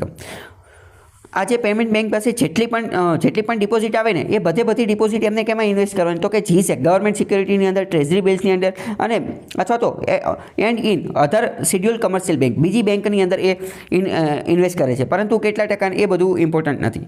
બીજું એમનું ઇવોલ્યુશન કઈ રીતે થશે, શું પેમેન્ટ બેંક ભવિષ્યમાં બેંક બની શકશે કે નહીં, તો એ બધું હજી નક્કી કરેલું નથી. While Paytm Payment Bank accept a fixed deposit, but it's acting simply as an agent to open your fixed deposit. IndusInd Bank, a private sector commercial bank. હવે જો પેટીએમ પેમેન્ટ બેંકવાળા જે છે એ ફિક્સ્ડ ડિપોઝિટ પણ accept કરે છે, પરંતુ એની જે modus operandi કામ કરવાની પદ્ધતિ જે છે એ અલગ અલગ છે. કારણ કે એમને IndusInd બેંક સાથે જે છે એ ભાગીદારી પાર્ટનરશિપ કરેલી છે. એટલે અહીંયા એ એવું ન કહી શકે કે પછી, કારણ કે આમાં કેવું થાય કે ઘણી બધી વાર તમે અલગથી વાંચો કે પેટીએમ બેંકવાળા જે છે એ તો ફિક્સ્ડ ડિપોઝિટ એક્સેપ્ટ કરે છે, બાકી અહીંયા આપણે જોયું કે નથી એક્સેપ્ટ કરતા. તો RBI તો ના જ પાડેલી છે, પરંતુ આમનો નિયમ અલગ અલગ છે. બેઝલ 3 નિયમો અંતર્ગત જોઈએ તો Basel 3 norms applicable on both SFB and PEB, એટલે કે સ્મોલ ફાઇનાન્શિયલ બેંક અને પેમેન્ટ બેંક બંનેની ઉપર બેઝલ 3 નોર્મ લાગુ પડે છે. આ જ વસ્તુ વિધાનમાં મૂકી દેશે કે લાગુ પડતું નથી, તો વિધાન ખોટું પડી જશે, કારણ કે આ બંને ઉપર લાગુ પડે છે. And they are tighter than a universal commercial schedule bank. અને આની ઉપર લાગતા સ્મોલ ફાઇનાન્સ બેંક અને પેમેન્ટ બેંક ઉપર જે બેઝલ 3 નોર્મ લાગે એ કેવા છે? એ મજબૂત છે, ટાઇટ છે, પહેલાં કરતાં વધારે કડક છે, સ્ટ્રિક્ટ છે અને સ્ટ્રિન્જન્ટ છે, ઓલી બધી બેંકો કરતાં પણ વધારે. પણ કેટલા મહત્ત્વના છે એ કામનું નથી. Both can cell mutual fund, આ બંને મ્યુચ્યુઅલ ફંડ પણ વેચી શકે છે. પેન્શનની પોલિસી, ઇન્સ્યોરન્સની પોલિસી, આ બધી વસ્તુ પણ વેચી શકે છે, પરંતુ એની માટે રિસ્પેક્ટિવ રેગ્યુલેટર જે છે એની પરમિશન લેવી પડે. એટલે કે જો મ્યુચ્યુઅલ ફંડ એમને વેચવું હોય તો જે સેબીની પરમિશન લેવી પડે. પેન્શનને એ બધું વેચવું હોય તો એમને PFRDIની પરમિશન લેવી પડે. ઇન્સ્યોરન્સ પોલિસી વેચવી હોય તો આ જે IRDA, insurance regulatory development authority જે છે એની પરમિશન લેવી પડે. જે તે રેગ્યુલેટર જે છે એ બધાની પરમિશન લઈ અને આ બધું કાર્ય કરી શકે છે. આગળ વાત કરીએ તો 2019ની અંદર RBI જે છે એ આ સ્મોલ ફાઇનાન્સ બેંક જે છે એની માટે પણ ઓન ટેપ લાઇસન્સની સુવિધા કરી દીધી. ઓન ટેપ લાઇસન્સ એટલે આપણે જોઈ લીધું કે ડ્રાઇવિંગ લાઇસન્સ જેવું, જ્યારે મન પડે ત્યારે આપણે જતું રહેવાનું અને એપ્લિકેશન આપી દેવાની કે ભાઈ અમારે જે છે એ આ સ્મોલ ફાઇનાન્સ બેંકનું પરમિશન જોઈએ છે. એવડે ચેક કરે, રિવ્યૂ કરે અને પછી જો એમને સારું લાગે તો આપણને એની પરમિશન આપી દે. જૂન 2019ની અંદર આ વસ્તુ કામ કર્યું. એટલું બધું કામનું નથી. Eligibility condition to get SFB licence on tap. જો સ્મોલ ફાઇનાન્સ બેંક અંતર્ગત ઓન ટેપ લાઇસન્સ મેળવવું હોય તો એની માટેની એલિજિબિલિટી લાયકાત કેવી હોવી જોઈએ? તો પહેલાં તો ઓછામાં ઓછું 200 કરોડનું કેપિટલ હોવું જોઈએ, રેસિડેન્ટ ઇન્ડિવિડ્યુઅલ હોવો જોઈએ અથવા પ્રોફેશનલિસ્ટ, ત્યાં 10 વર્ષનો અનુભવ હોવો જોઈએ બેન્કિંગ અથવા ફાઇનાન્સની અંદર, 5 વર્ષ જૂની કંપની હોવી જોઈએ, 5 વર્ષ કરતાં જૂની, અને એનો ઓનર એ ભારતીય રેસિડેન્ટ હોવો જોઈએ, ભારતનો રહેવાસી હોવો જોઈએ, અથવા તો કાં પહેલેથી જ NBFC હોય, મ્યુચ્યુઅલ ફંડ હોય અથવા લોકલ એરિયા બેંક હોય અથવા પેમેન્ટ બેંક હોય તો એ સ્મોલ ફાઇનાન્સ બેંક જે છે એમાં કન્વર્ટ થઈ શકે છે. Urban cooperative bank allowed two convert into SFB but capital norm slightly different. એના કેપિટલ નોર્મ અલગ છે. 2019ની અંદર even payment bank can convert into SFB after 5 years of operation. ત્યારે જાહેરાત કરવામાં આવેલી હતી કે પેમેન્ટ બેંક જે છે એ પણ 5 વર્ષ પછી સ્મોલ ફાઇનાન્સ બેંકની અંદર કન્વર્ટ થઈ શકશે. આના આધારે 2 પ્રશ્ન પૂછવામાં આવેલા છે. પહેલો પ્રશ્ન એવું પૂછેલ છે કે પેમેન્ટ બેંકના આધારે 3 વિધાન આપેલા છે, 3માંથી સાચું વિધાન કહેવાનું છે. પહેલાં એવું કીધું છે કે mobile telephone companies and super market chains that are owned and controlled by resident are eligible to be promoters of payment bank. પહેલું વિધાન. પછી બીજું વિધાન જોઈએ તો બીજું વિધાન છે payment banks can issue both credit card and debit card. બીજું એવું કહે છે કે પેમેન્ટ બેંક જે છે એ ક્રેડિટ કાર્ડ અને ડેબિટ કાર્ડ બંને ઇસ્યુ. ત્રીજું એવું કહે છે કે payment banks can not undertake lending activity. Payment bank જે છે એ લેન્ડિંગ એક્ટિવિટી, ઉધારની પ્રવૃત્તિ કરી શકતા નથી.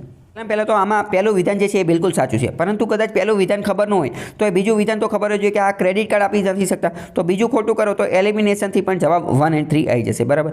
Payment bank can not undertake lending activity તો બરાબર સાચ છે. એ વાત મેં તમને પહેલાં જ કીધું કે ઉધાર આપવાનું કાર્ય કરી શકતા નથી, લોન ને એવું બધું આપી શકતા નથી. તો આન્સર 1 and 3 આવશે. અને આપણે પહેલાં જોયું, મેં તમને કીધું સુપર માર્કેટ ચેઇન જે આ ડીમાર્ટ વાળાની એ બધા પણ પેમેન્ટ બેંક જે છે એ ખોલી શકે છે. પછી ટેલિફોન કંપની તો એ તો આ એરટેલ વાળા, જીઓ વાળાએ ઓલરેડી ખોલેલી છે, તો એ પણ પેમેન્ટ બેંક જે છે એ ખોલી શકે છે. SFBA ઉપર પ્રશ્ન પૂછેલો છે કે સ્મોલ ફાઇનાન્સ બેંક ભારતની અંદર બનાવવામાં આવેલ છે, એમાં ત્રણમાંથી જે છે એ સાચું વિધાન કહેવાનું છે, ત્રણમાંથી સાચું વિધાન. એનો હેતુ શું હતો? સ્મોલ ફાઇનાન્સ બેંક જે ભારતની અંદર સ્થાપના કરી એનો પર્પસ, હેતુ શું હતો? પહેલું, to supply credit to small business units, નાના બિઝનેસ યુનિટને ક્રેડિટ મળી રહે, લોન મળી રહે એની માટે. બીજું, to supply credit to small marginal farmers, small marginal ફાર્મરને ક્રેડિટ લોન મળી રહે એની માટે. અને ત્રીજું, to encourage young entrepreneurs to set up business particularly in rural areas, ગ્રામ્ય વિસ્તારની અંદર જે આંતરપ્રિન્યોરને ધંધો વેપાર વ્યવસાય શરૂ કરવા માટે. તો ત્રણેય વિધાન જે છે સાચા આવશે, કારણ કે કીવર્ડ ઉપરથી પણ આ તમે સમજી શકો છો. સ્મોલ ફાઇનાન્સ એટલે કે નાની લોન આપે, અને સ્મોલ ફાઇનાન્સ વિશે અત્યાર સુધી આપણે જોયું તો એ ગ્રામ્ય વિસ્તારમાં એ બધા ઉપર વધારે ફોકસ કરતા હતા. તો ત્રણેય જવાબ જે છે 1, 2, 3 જે છે એ આન્સર આવશે. આગળનો ટોપિક જોઈએ તો કમર્શિયલ બેંકની અંદર આપણે ઇન્ડિયા પોસ્ટ પેમેન્ટ બેંક જે છે એના વિશે થોડું ડિટેલમાં જોઈએ. ઇન્ડિયા પોસ્ટ પેમેન્ટ શું છે? Registered as a public limited company, શરૂઆતમાં પબ્લિક લિમિટેડ કંપની તરીકે નોંધણી પામેલી હતી. ક્યાં? તો કે કંપનીઝ એક્ટની અંદર. 100% માલિકી કોની છે? તો 100% માલિકી ભારત સરકારની, એટલે કે ડિપાર્ટમેન્ટ ઓફ પોસ્ટની. ડિપાર્ટમેન્ટ ઓફ પોસ્ટ ક્યાં છે? તો કે ministry of communication and information technology, એના અંતર્ગત આવે છે. 100% માલિકી એમની છે. RBI પાસેથી લાયસન્સ મળી ગયું કઈ રીતે? તો કે બેન્કિંગ રેગ્યુલેશન એક્ટ અંતર્ગત.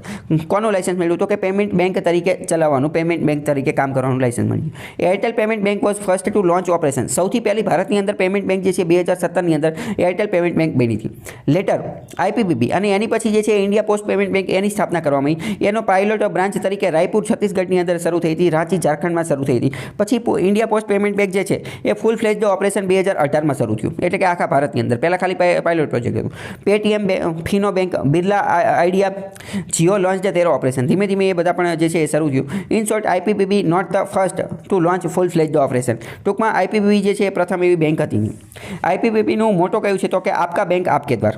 Largest customer reach with 1.55 lakh post office જે છે, એટલે એ વધુ ભારતની અંદર 1.55 લાખ જેટલી પોસ્ટ ઓફિસ છે. તો વધુ કસ્ટમર બેઝ જે છે એને સર્વ કરી શકે છે. ઘણી બધી જગ્યાએ બેંક ન હોય પરંતુ પોસ્ટ ઓફિસ હોય, તો એવી એટલે કે આ પોસ્ટ ઓફિસના માધ્યમથી ફાઇનાન્શિયલ ઇન્ક્લુઝન, બેન્કિંગ સુવિધા જે છે એ પહોંચાડી શકે છે. પછી ઇન્ટ્રા બેંક ટ્રાન્સફર જે છે એ કરો તો કોઈ ફી લાગતી નથી. IMPS ને એ બધું અવેલેબલ છે, એની અંદર ફી ને એવું બધું લાગતું હોય છે. બેંક એકાઉન્ટ ટાઈપ કેવો હોય? તો કે સફળ, સુગમ અને સરળ. પ્રશ્ન એકવાર આ પૂછી ગયો છે, પરંતુ આ નાની પરીક્ષામાં બેંક રિલેટેડ પ્રશ્ન પૂછાતો હોય કે સફળ, સુગમ અને સરળ શું છે? તો આ IPPB જે છે ને એના બેંક એકાઉન્ટના પ્રકાર છે. બેંક એકાઉન્ટના પ્રકાર છે. આપણે કેમ સેવિંગ એકાઉન્ટ ને ડિપોઝિટ એકાઉન્ટ ને, તો આ એ સફળ, સુગમ ને સરળ એ એના પ્રકાર છે. Account can be open with zero balance, zero balance ખાતું ખોલી શકે. નો મિનિમમ બેલેન્સ રાખવાની જરૂર નથી. વધુ 1 લાખનું બેલેન્સ, અને કસ્ટમરની એજ જે છે એ 10 વર્ષ કરતાં વધુ હોય છે. Also partner with Bajaj Allianz life insurance, બાલિક Bajaj Allianz life insurance company એની સાથે જે છે એ આમને પાર્ટનરશિપ કરેલી છે, અને એના માધ્યમથી એ લોકો ઇન્સ્યોરન્સ, વીમો જે છે એ પણ વેચવાનું કામ કરે છે. કોણ? તો કે ઇન્ડિયા પોસ્ટ પેમેન્ટ બેંક. 2019ની અંદર જે છે એ એમને ઘોષણા કરી કે desire to convert itself from payment bank to small finance bank. Payment બેંકમાંથી સ્મોલ ફાઇનાન્સ બેંકમાં કન્વર્ટ કરવું છે, જેના કારણે વધુ કસ્ટમર લોકોને જે છે એ લોન આપી શકે. હંમેશા કોઈ પણ બેંક જે છે એ હંમેશા એવું જ ઈચ્છતી હોય કે વધુ લોકોને લોન આપે, કારણ કે લોન આપશે તો જ વ્યાજનો દર મળશે અને તો જ પ્રોફિટ થશે. અત્યારે જે બધું કામ કરે એ તો એક રીતે સેવા જેવું કામ. અત્યારે પૈસા મળે પરંતુ એ એટલા બધા મળે નહીં. એટલે હંમેશા કોઈ પણ બેંક શું ઈચ્છતી હોય કે વધુ લોકોને લોન આપી શકે. આપણે પેમેન્ટ બેંકની અંદર પૈસા જમા કરીએ તો પેમેન્ટ બેંકની અંદર આપણને વ્યાજ મળે છે. ફોર એક્ઝામ્પલ સમજો કે તમે સમજો કે પેટીએમ બેંકની અંદર તમે પૈસા જમા કર્યા, તમે 1000 રૂપિયા જમા કર્યા, તો તમને અમુક પ્રકારનું વ્યાજ મળે છે. તો પેટીએમ વાળાને પ્રોફિટ ક્યાંથી થતો હશે? તો તમને પૈસા મળે છે. તમને 1000 રૂપિયાનું માની લો કે 10 રૂપિયા વ્યાજ મળ્યું, તો આ પેટીએમ વાળા તમને 10 રૂપિયા શું મફતના આપે છે? એમને હું ખોટ ખાતા છે, એમને ઇન્કમ ક્યાંથી થાય છે? Yes, right. કારણ કે આપણે પહેલાં જ વાત થઈ ગઈ કે આજે પેમેન્ટ બેંકની અંદર જેટલી પણ ડિપોઝિટ ભેગી થાય ને, આ બધી ડિપોઝિટ જે છે ને એને 100% જીસેકની અંદર ઇન્વેસ્ટ કરવાની છે. ગવર્મેન્ટ સિક્યોરિટીની અંદર અથવા ટી બિલ્સની અંદર, અથવા જે સ્મોલ ફાઇનાન્સ બેંક હોય એની અંદર ઇન્વેસ્ટ કરવાની છે. તો એના કારણે એમને એમાંથી જે છે એ પૈસા મળી જતા હશે, એની અંદરથી થોડું ઘણું વ્યાજ મળતું હશે. એનો થોડો ઘણો હિસ્સો જે છે એ કસ્ટમરને ટ્રાન્સફર કરી દેતા હશે. એટલે ટૂંકમાં શું કે આ પેમેન્ટ બેંકને પણ ફાયદો થાય, પ્રોફિટ થાય, પરંતુ એ એટલો મોટા પાયે ન થાય, મોટા પ્રમાણમાં થાય નહીં. એટલે જ હંમેશા કોઈ પણ પેમેન્ટ બેંક હોય તો એની એવી ઈચ્છા હોય કે લોન આપી શકે. લોન આપશે તો જ વધુ પૈસા મળશે, તો જ વધુ વ્યાજ ને એવું બધું મળશે. પરંતુ લોન આપવા માટે આપણે જોયું કે સ્મોલ ફાઇનાન્સ બેંક અથવા ફૂલ ફ્લેજ્ડ બેંક અથવા તો યુનિવર્સલ બેંક જે છે એ હોવી જરૂરી છે. પણ એ તાત્કાલિક ન બની શકે, એ ધીમે ધીમે બને. આજે અનુભવ થતો જાય 5 વર્ષનો, 10 વર્ષનો, એવી રીતે બની શકે. એના આધારે પ્રશ્ન જોઈએ તો આઈપીપીબી ઇન્ડિયા પોસ્ટ પેમેન્ટ બાબતે બીજો પ્રશ્ન પૂછ્યો. સમજો મેં તમને કીધું કે ઇન્ડિયા પોસ્ટ પેમેન્ટ બાબતે વારંવાર પ્રશ્ન પૂછતા હોય છે. બે વિધાન આપેલા છે, કરેક્ટ સાચું પૂછેલું છે. It has been incorporated as a public limited company. A public limited company તરીકે એટલે કે સરકારી કંપની તરીકે નોંધણી થયેલી છે. પહેલું વિધાન એવું કહે છે. બીજું એવું કહે છે કે it started its operation by establishing 2 pilot branches at Hyderabad and Varanasi. આની સ્થાપના જે છે એ પાયલોટ બ્રાન્ચ તરીકે હૈદરાબાદ અને વારાણસીમાં થયેલી હતી. તો બીજું વિધાન ખોટું છે, કારણ કે છત્તીસગઢના રાંચીમાં ત્યાં થયેલી હતી. તો બીજું ખોટું છે. અને પહેલું તો આપણે જોઈ લીધું કે સરકારી કંપની તરીકે સ્થાપના થયેલી હતી અને કંપનીઝ એક્ટ અનુસાર થયેલી છે. અને આપણે એ પણ જોયું કે ડિપાર્ટમેન્ટ ઓફ કમ્યુનિકેશન જે છે, મિનિસ્ટ્રી ઓફ કમ્યુનિકેશન, એના અંતર્ગત 100% માલિકી એ સરકારની છે. તો પહેલું સાચું છે, બીજું ખોટું છે. બીજી વાત કરીએ કે wholesale and long term finance bank. આના વિશે મેં તમને થોડુંક કહી દીધું છે, અત્યારે ફરીથી કહી દઈએ. આ પ્રપોઝડ ભલામણ કરેલી છે કે જે હોલસેલ એટલે કે એક સાથે હોલસેલમાં બધી વસ્તુ વેચવાવાળા લોકો હોય એ લોકો પણ જે છે એ ફાઇનાન્સ બેંક ખોલી શકે એવી આરબીઆઈ ભલામણ કરેલી હતી 2017માં, પરંતુ હજી પરમિશન આપેલી નથી. એની માટે એવું કીધું કે એવી હોલસેલ બ્રાન્ચ કે જે 1000 કરોડનું કેપિટલ ધરાવે છે એ can't accept deposit less than 10 crore, અને એમની એવી સુવિધા રાખવાની કે 10 કરોડ કરતાં ઓછી ડિપોઝિટ જે છે એ એક્સેપ્ટ ન કરી શકે. લોન આપી શકે, પરંતુ કોને? ઓનલી ટુ લાર્જ કોર્પોરેટ્સ, મોટા જે ઉદ્યોગ જગત હોય એને જ લોન આપી શકે, અને ઇન્ફ્રાસ્ટ્રક્ચર પ્રોજેક્ટ હોય એને લોન આપી શકે. અધર બેંક્સ મે યુઝ ઇટ. બીજી બેંક જે છે એ એને પીએસએલ પ્રાયોરિટી સેક્ટર લેન્ડિંગનું સર્ટિફિકેટ જે છે એના ટ્રેડિંગ માટે ઉપયોગ કરી શકે. હવે સમજો તમને એવું લાગે કે ભાઈ આ ઘડી કે હોલસેલ બેંકને હોલસેલ જે એને બેંક બનાવી છે, ઘડી કે પેમેન્ટ બેંક બનાવી છે, તો આ બધા વારંવાર જીને તેને બેંકો બનાવવાની કેમ કહે છે? એની પાછળનું આપણે થોડું કારણ સમજીએ. એની પાછળનું કારણ શું છે? એની પાછળનું કારણ કંઈક એવું છે કે ઘણી બધી વાર કેવું થતું હોય કે ઘણી બધી વાર પૈસા જે છે ને, આમાં મેઇન વસ્તુ પૈસા છે. આમાં મેઇન વસ્તુ શું છે? મેઇન વસ્તુ જે છે ને એ ટાઈમ છે, સમય. દુનિયામાં જો કોઈ પણ વસ્તુની કિંમત હોય ને તો એ ટાઈમની કિંમત છે, સમયની કિંમત છે. કેમ સમયની કિંમત છે? સમયની કિંમત એટલા માટે છે કે તમે બેંક પાસેથી માની લો કે 1 લાખ રૂપિયા લોન લીધી, 1 લાખ રૂપિયા લોન લીધી, તો તમે આ 1 લાખ રૂપિયા લોન લીધી ને તો 1 વર્ષની અંદર તમે પાછા જમા કરાવી દેશો તો તમારે ઓછું વ્યાજ આપવું પડશે. 2 વર્ષ પછી જમા કરાવશો તો વધુ વ્યાજ આપવું પડશે. એટલે કે ટૂંકમાં તમે જેટલો લાંબો સમય પૈસા વાપરશો એટલા તમારે પૈસા આપવા પડશે. એટલે કે આપણે એવું કહી શકીએ કે સમય બરાબર પૈસા. હકીકતમાં કિંમત કોની છે? તો કે સમયની છે. સમય બરાબર પૈસા. જો તમે વધુ લાંબો સમય સુધી પૈસા વાપરો છો તો તમારે વધુ પૈસા, એટલે કે સમય બરાબર પૈસા. બીજી વસ્તુ, તમારી પાસે ઘણા બધા પૈસા છે, લાખો કરોડો રૂપિયા પડ્યા છે બેંકની અંદર, તમારી પાસે ઘણા લાખો કરોડો રૂપિયા તિજોરીમાં પડ્યા છે, પણ એ કંઈ કામના નથી. કેમ? કારણ કે એ તમને કંઈ રિટર્ન આપતા નથી. એની અંદરથી કંઈ તમારે પૈસા ઇન્કમ જનરેટ થતી નથી, કારણ કે તિજોરીમાં પડ્યા એમને કાટ ખાય છે. એની અંદર એક રીતે પસ્તી જેમ જ પડ્યા છે. અને આમાંથી એક વસ્તુ કહેવાય છે કે તમે જેટલા પૈસા વાપરી શકો છો એના જ તમે માલિક છો, બાકી જેને નથી વાપરી શકતા એના તો તમે ચોકીદાર છો. એવી ઘણી બધી કહેવતો ચાલતી હોય છે. તો મતલબ કે માની લો કે તમે તિજોરીમાં અમુક પૈસા પડ્યા છે તો એની ઉપર તમને કંઈ રિટર્ન મળતું નથી. તો જે ફાઇનાન્શિયલ ક્ષેત્રની અંદર એક્સપર્ટ હોય અથવા ફાઇનાન્શિયલ ક્ષેત્રની અંદર જે કામ કરતા વ્યક્તિ હોય ને એને હંમેશા એક વસ્તુ ખબર પડતી હોય કે હંમેશા બધા પૈસા જે છે ને એ આવી રીતે એવી જગ્યાએ ન હોવા જોઈએ કે જ્યાંથી કંઈ રિટર્ન ન મળે. બધા પૈસા ખાસ કરીને એવી જગ્યાએ હોવા જોઈએ કે જેના કારણે કંઈક ને કંઈક રિટર્ન મળે. તો આરબીઆઈ અને બીજા ફાઇનાન્સ સેક્ટર રિલેટેડ જે કામ કરવાવાળા વ્યક્તિ હોય ને એમનો હંમેશા એવો ઉદ્દેશ્ય હોય કે એવી કઈ વસ્તુ છે કે જ્યાં વધુને વધુ કેશ ફ્લો રહેતો હોય. કેશ ફ્લો સમજો કે એવી કયા સેક્ટર છે કે જ્યાં વધુને વધુ પૈસા જે છે એ પડ્યા રહેતા હોય. તો ખાસ કરીને સમજો ઇન્સ્યોરન્સ સેક્ટર જે છે, ઇન્સ્યોરન્સ સેક્ટર, તો એમની પાસે અઢળક પૈસા રહેતા હોય. અઢળક પૈસા. કેમ અઢળક પૈસા રહેતા હોય? ઇન્સ્યોરન્સની કંપની હોય એની પાસે પૈસા તો આવતા જ હોય વારંવાર. જેટલા પણ લોકો પોલિસી લેશે એ બધા એમને પૈસા આપશે. માની લો કે એક દિવસની અંદર 10 લોકો પોલિસી લે છે તો આમની પાસે બધાના પૈસા આવી ગયા. જ્યારે ઇન્સ્યોરન્સ સેક્ટરવાળાએ પૈસા દેવાના ક્યારે હોય? પૈસા દેવાના તો એમને ત્યારે હોય જ્યારે કોઈ વ્યક્તિ મૃત્યુ પામે અથવા જ્યારે વીમો ક્લેમ કરે, ઇન્સ્યોરન્સ ક્લેમ કરે ત્યારે. તો એવું તો બહુ ઓછું થતું હોય. હા, થતું હોય પરંતુ બહુ ઓછું થતું હોય. તો આવા કેસની અંદર ઇન્સ્યોરન્સ સેક્ટરની પાસે જે પૈસા જે છે એ ખૂબ વધારે માત્રામાં હોય. અથવા ફાઇનાન્સ ક્ષેત્રે જે બધા લોકો કામ કરતા હોય એ મોટે ભાગે એવી જગ્યા ગોતે કે સૌથી વધુ કેશ ફ્લો ક્યાં રહેતો હોય. સૌથી વધુ કેશ ફ્લો જે છે એ ક્યાં રહેતો હોય? તો જેમ કે વાત કરીએ પેટ્રોલ પંપની અંદર તે સૌથી વધુ કેશ ફ્લો જે છે એ રહેતો હોય. એટલે તમે જોજો ઘણી બધી વાર પેટ્રોલ પંપની આજુબાજુમાં એટીએમ ને એવું બધું રાખતા છે. અથવા પેટ્રોલ પંપની તે અત્યારે જે છે એ આ સ્મોલ ફાઇનાન્સ બેંક અંતર્ગત એમને આ જે એટીએમનું, માઇક્રો એટીએમની ને એ બધાની સુવિધા જે છે એ આપતા હોય છે. એટલે કે ટૂંકમાં ફાઇનાન્સ રિલેટેડ આ બધા જે છે એ ખાસ કરીને એ જોતા હોય કે મોટો કેશ ફ્લો ક્યાં રહેતો હોય. તો જે સુપર માર્કેટ ચેઇન જે છે, તો અહીંયા પણ વધુને વધુ કેશ ફ્લો રહેતો હોય. સુપર માર્કેટ ચેઇન એટલે કે ડીમાર્ટ ને આ બધી જે ચેઇન જે છે એ બધી. ઇસ્કો આજે રિલાયન્સ મોલ ને રિલાયન્સ ટ્રેન્ડ્સ ને આ બધા, તો અહીંયા શું વધુ ને વધુ કેશ ફ્લો રહેતો હોય. એટલે ટૂંકમાં સમજો કે એક દિવસનું કાઉન્ટર એમનું કેટલું મોટું હોય, તો એક દિવસનું કાઉન્ટર તે એમનું બહુ મોટું હોય. તો આ કાઉન્ટર જે છે એ એમની પાસે તો એ પૈસા એમને ખાલી બાકત એમને પડ્યા રહેવાના છે પસ્તી જેમ. અથવા તો માની લો કે એ લોકો જમા કરાવે છે, ક્યાં? બેંકની અંદર જમા કરાવે છે. તો બેંકની અંદર એમને થોડું ઘણું વ્યાજ મળે. પરંતુ સમજો કે કોઈ ફાઇનાન્શિયલ રિલેટેડ એક્સપર્ટ વ્યક્તિ જે છે એ આ રિલાયન્સ ટ્રેન્ડવાળાને એમ કહે કે ભાઈ તમે તો આ બેંકમાં પૈસા જમા કરાવો છો અને એમાં તમને વ્યાજ મળે, પરંતુ એની કરતાં એક કામ કરો ને, તમે ખુદ જ બેંક ખોલી નાખો ને, કારણ કે તમારા પાસે આટલું બધું કેપિટલ આવે છે રોજનું, તો તમે ખુદ બેંક ખોલી શકો એમ છો. એટલે ખાસ કરીને ફાઇનાન્સ રિલેટેડ અથવા આરબીઆઈ રિલેટેડ જે ફાઇનાન્સ રિલેટેડ કામ કરવાવાળા વ્યક્તિ હોય ને, એ હંમેશા એવું જોતા હોય કે વધુ ને વધુ કેશ ફ્લો ક્યાં આવે છે, વધુ ને વધુ કેશ રોકડા પૈસા ક્યાં રહેતા હોય છે. તો વધુ ને વધુ રોકડા પૈસા જ્યાં રહેતા હોય ને એ લોકોને આવો વિચાર આવે, અથવા તો એ લોકોને કોઈ એવી સદબુદ્ધિ આપે કે ભાઈ તમે બેંક ખોલી નાખો, કારણ કે વધુ ને વધુ કેશ ફ્લો રહે તો તમે આ પૈસાનો ઉપયોગ કરી શકો. કોની અંદર ઉપયોગ કરી શકો? લોન આપવા માટે, લેન્ડિંગ માટે. અને જો તમે લોન આપશો તો ભાઈ તમને વધુ ને વધુ ઇન્કમ થશે. અહીંયા હું તમને એક બીજી વાત પણ કહીશ. અત્યારે જે બધી ઈ કોમર્સ કંપની જે છે ને, ઈ કોમર્સ કંપની, તો ઈ કોમર્સ કંપનીની અંદર પણ જે ખાસ કરીને કુરિયર કંપની છે, કુરિયરવાળી કંપની, તો કુરિયરવાળી કંપની પાસે પણ અત્યારે કેશ ફ્લો ખૂબ જ વધારે હોય. કેમ કેશ ફ્લો વધારે હોય?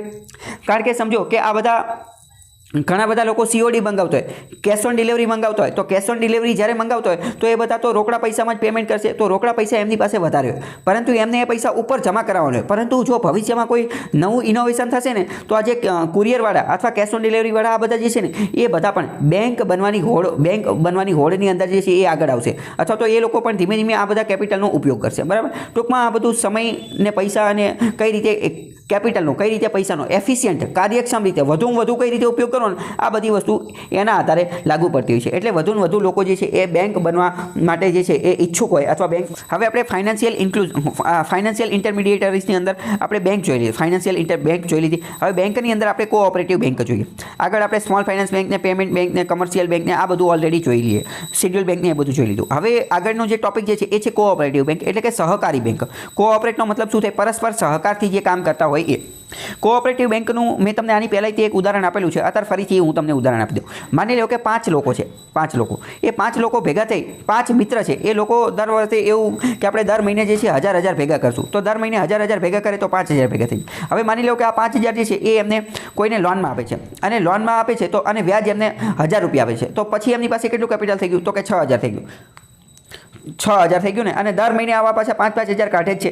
અને તો ધીમે ધીમે આ લોકો શું થશે? આમનું ગ્રોથ જે છે આમનામ ચાલુ રહેશે. તો આમને એવો વિચાર આવે કે ભાઈ હાલો ને આપણે તે બેંક બનાવી દઈએ. અને અત્યારે તો મેં તમને કીધું ને કે જ્યાં કેપિટલ ફ્લો વધુ રહેતો હોય, કેશ ફ્લો જ્યાં વધુ રહેતો હોય, કેશ ફ્લો, એ લોકોને એવો વિચાર આવે કે ભાઈ આપણે બેંક બનાવી દેવી જોઈએ. તો આ 5 લોકોને પછી એવો વિચાર આવ્યો કે આપણે બેંક બનાવી દઈએ. તો આ 5 લોકો દ્વારા જે બેંક બને ને એને કહેવાય કોઓપરેટિવ બેંક, સહકારી બેંક, કે જે એકબીજાના સહકારથી ચાલતી હોય એ. સહકારી બેંક જે છે એ સહકારી મંડળી પણ હોઈ શકે. આ કોઓપરેટિવ આખો કોન્સેપ્ટ જ બહુ મોટો કોન્સેપ્ટ છે, કે જેમાં સમજો કોઓપરેટિવનો હું તમને અહીંયા થોડો કોન્સેપ્ટ પણ સમજવાની કોશિશ કરું. દુનિયામાં 2 પ્રકારના કોન્સેપ્ટ જોવા મળે છે. એક તો કેપિટાલિસ્ટ પ્રકારની વ્યવસ્થા. કેપિટાલિસ્ટની અંદર શું હોય?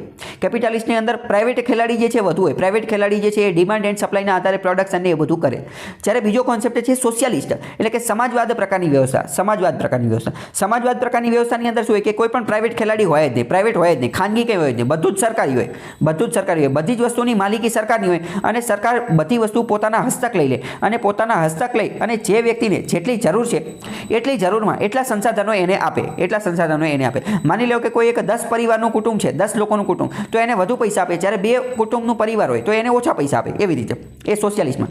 તો ઘણી બધી વાર એવો ડિબેટ અથવા એવો પ્રશ્ન પણ ભવિષ્યમાં UPSCમાં પૂછવાની શક્યતા છે કે કેપિટાલિસ્ટ અને સોશિયાલિસ્ટ પ્રકારની વિચારધારા, આ બંનેની વચ્ચેનો કોઈ રસ્તો છે? બુદ્ધે કીધું છે કે મધ્યમ માર્ગ અપનાવો. તો શું કેપિટાલિસ્ટ અને સોશિયાલિસ્ટ? અત્યારે દુનિયાના મોટાભાગના દેશો કાં તો કેપિટાલિસ્ટ છે કાં તો સોશિયાલિસ્ટ છે. તો શું આની વચ્ચેનો કોઈ રસ્તો છે? તો કે હા, વચ્ચેનો રસ્તો છે. કયો વચ્ચેનો રસ્તો છે? એ કોઓપરેટિવ પ્રકારનો રસ્તો છે, કે જે ગાંધીજીએ આપેલો છે, અથવા તો જે અમૂલ જેની ઉપર ચાલે છે, અથવા તો જે ભારતની અંદર જે મિલ્ક સેક્ટર જેની ઉપર ચાલે છે, એ આખું કોઓપરેટિવ પ્રકારની વ્યવસ્થા છે.